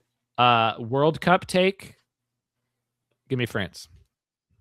Kohler, are you on France for the World Cup? No. Who are you on? England? If he's on England. What? Bring it home. For England? Kohler said bring it home. No chance. Literally. I don't have a take. If Tommy wins a major before the World Cup, then it's possible. If Tommy wins a major before the World Cup, then it's possible. He's by definition an Englishman. He's by definition an Englishman. Yeah, it makes sense. I'm just checking the odds real quick. For the World Cup. Yeah. France is for you. I forgot who. Spain is favorite. Spain's the favorite, Kohler said. Spain's plus 450. France is plus 600. England's plus 600. Brazil's plus 850. Argentina's plus 850. Portugal's Brazil, plus no chance. Germany 14 to 1. Netherlands 20. Norway's 28 to 1. That makes no sense. Norway? Oh, they're the 28 best player in the world, so let's do it. Kohler and I were saying that. They're the best player in the world. Norway He's 28-1 not. at the World Cup is the worst odds I've ever seen for anything. What do you think they should be? 1,000,000-1. Norway will never win the World Cup. No, they will. They have Actually, no chance. One time I said that the worst odds for anything ever in the world was Nick Dunlap at the Bermuda Championship, and he was like 50-1 in his first start, and then he's like the first amateur to ever win like 3 weeks after that. We're 65-1. We have no chance, but put some money down just for fun. It's France for me. 6 to 1 France. To be fair, I'm a France loyalist. I bet them last year and they lost. They got some kits too. They look good. I'll go move with Germany. Germany 14 there's value. That's value for sure. It's gonna be sick. It's gonna be special. What a stretch. March Madness into the Who's Masters. your pick to win it all now that it's all said and done? The March Madness? Yeah. This will probably come out between the Final Four and the championship. So the Final Four will have already happened. It's been the hottest betting streak of my life in anything. I do think not tweeting out my picks helps me. It just adds pressure and it gets in my head. It is what it is. I started March Madness with $200 in my account. Got it. It's at 2,000 right now. So special. But I think the second I say it out loud, who I think is going to win, they're going to lose. Like the Vincerics, there's too much. Like it's just too many. Yeah. God has gifted Vincerics with many special things. It also, it's like when you say a bet and the Vincerics logo's there, it throws some difficulties into it. It does. But I think in the Final Four, UConn's plus 1.5 against Illinois. That's disrespectful. Michigan against Arizona is legitimately one of the sickest Final Four games. I hope that when this comes out, people are like, yeah, it was a sick game. If it turns out that it was a blowout, I'll be legit disappointed because Michigan, Arizona on paper. It's like a 1 point spread, right? Yeah, 1 point spread, 1.5 point. Michigan's favored. I think Michigan wins. I think it's a great game. I think Michigan's a better 3-point shooting team and just has better skill ever so slightly than Arizona. But that game's a legit coin flip. Like I am betting Michigan on the money line, not the spread, just because I think that 1.5 is like, and what's been working, this is up your alley. A lot of the bets I've been placing are money line parlays on favorites, just because I think like there's certain games, and this doesn't obviously work out every time or people would be billionaires. There's games in March Madness where I'm just 1,000% sure that the team is going to win the game. Like there's, but then in college basketball, where it gets tough is those 7.5 point spreads and those like 9.5 point spreads, and the guy tosses in from half court. Like college basketball, if you stick with the money lines, it's a way less stressful betting experience, and I think it's a smarter way to bet it. So a lot of this has been like money line parlays, but Michigan's only going to be like minus 120. So I think I'll just straight up hammer Michigan on the money line, and then I think Michigan, if they win, whoever wins between Arizona and Michigan is going to be like a big favorite for the championship. I don't even know if I will bet it because it'll probably be too difficult to bet on the money line. And obviously there'll be nothing to parlay with it. And then also the spread will be like 5.5 or something. And it's going to be in that danger zone. But I think the if you're listening to this on Sunday and either Michigan or Arizona wins, one of them has to win because they're playing each other. Fact. Bet them as a favorite with the spread in the championship, because I think people are going to, whoever wins that, I think runs away in the title game and wins by double digits. But I think the spread will be in the middle. You can never doubt Dan Hurley, absolute fucking legend of a coach. So I'm not going to, if it's UConn against Arizona or Michigan, maybe a little bit more careful just because UConn has dog at a level beyond the cross-sport dog rankings. This is where we'll end. This is I've got the updated cross-sport dog rankings. Djokovic forever number 1, but not currently live number 1. Carlos is live number 1. Carlos isn't even like the like signature events basically of tennis. Carlos isn't even trying anymore because he's like, this is stupid. This is stupid. I want to golf. Yeah, we'll see how one lives in. Carlos number 1.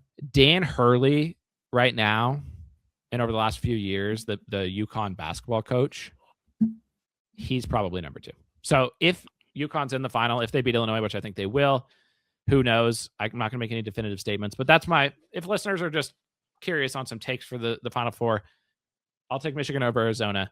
I'll take Michigan winning it all. But if it's Michigan, UConn, would I be surprised if Dan Hurley wins a third title in 4 years?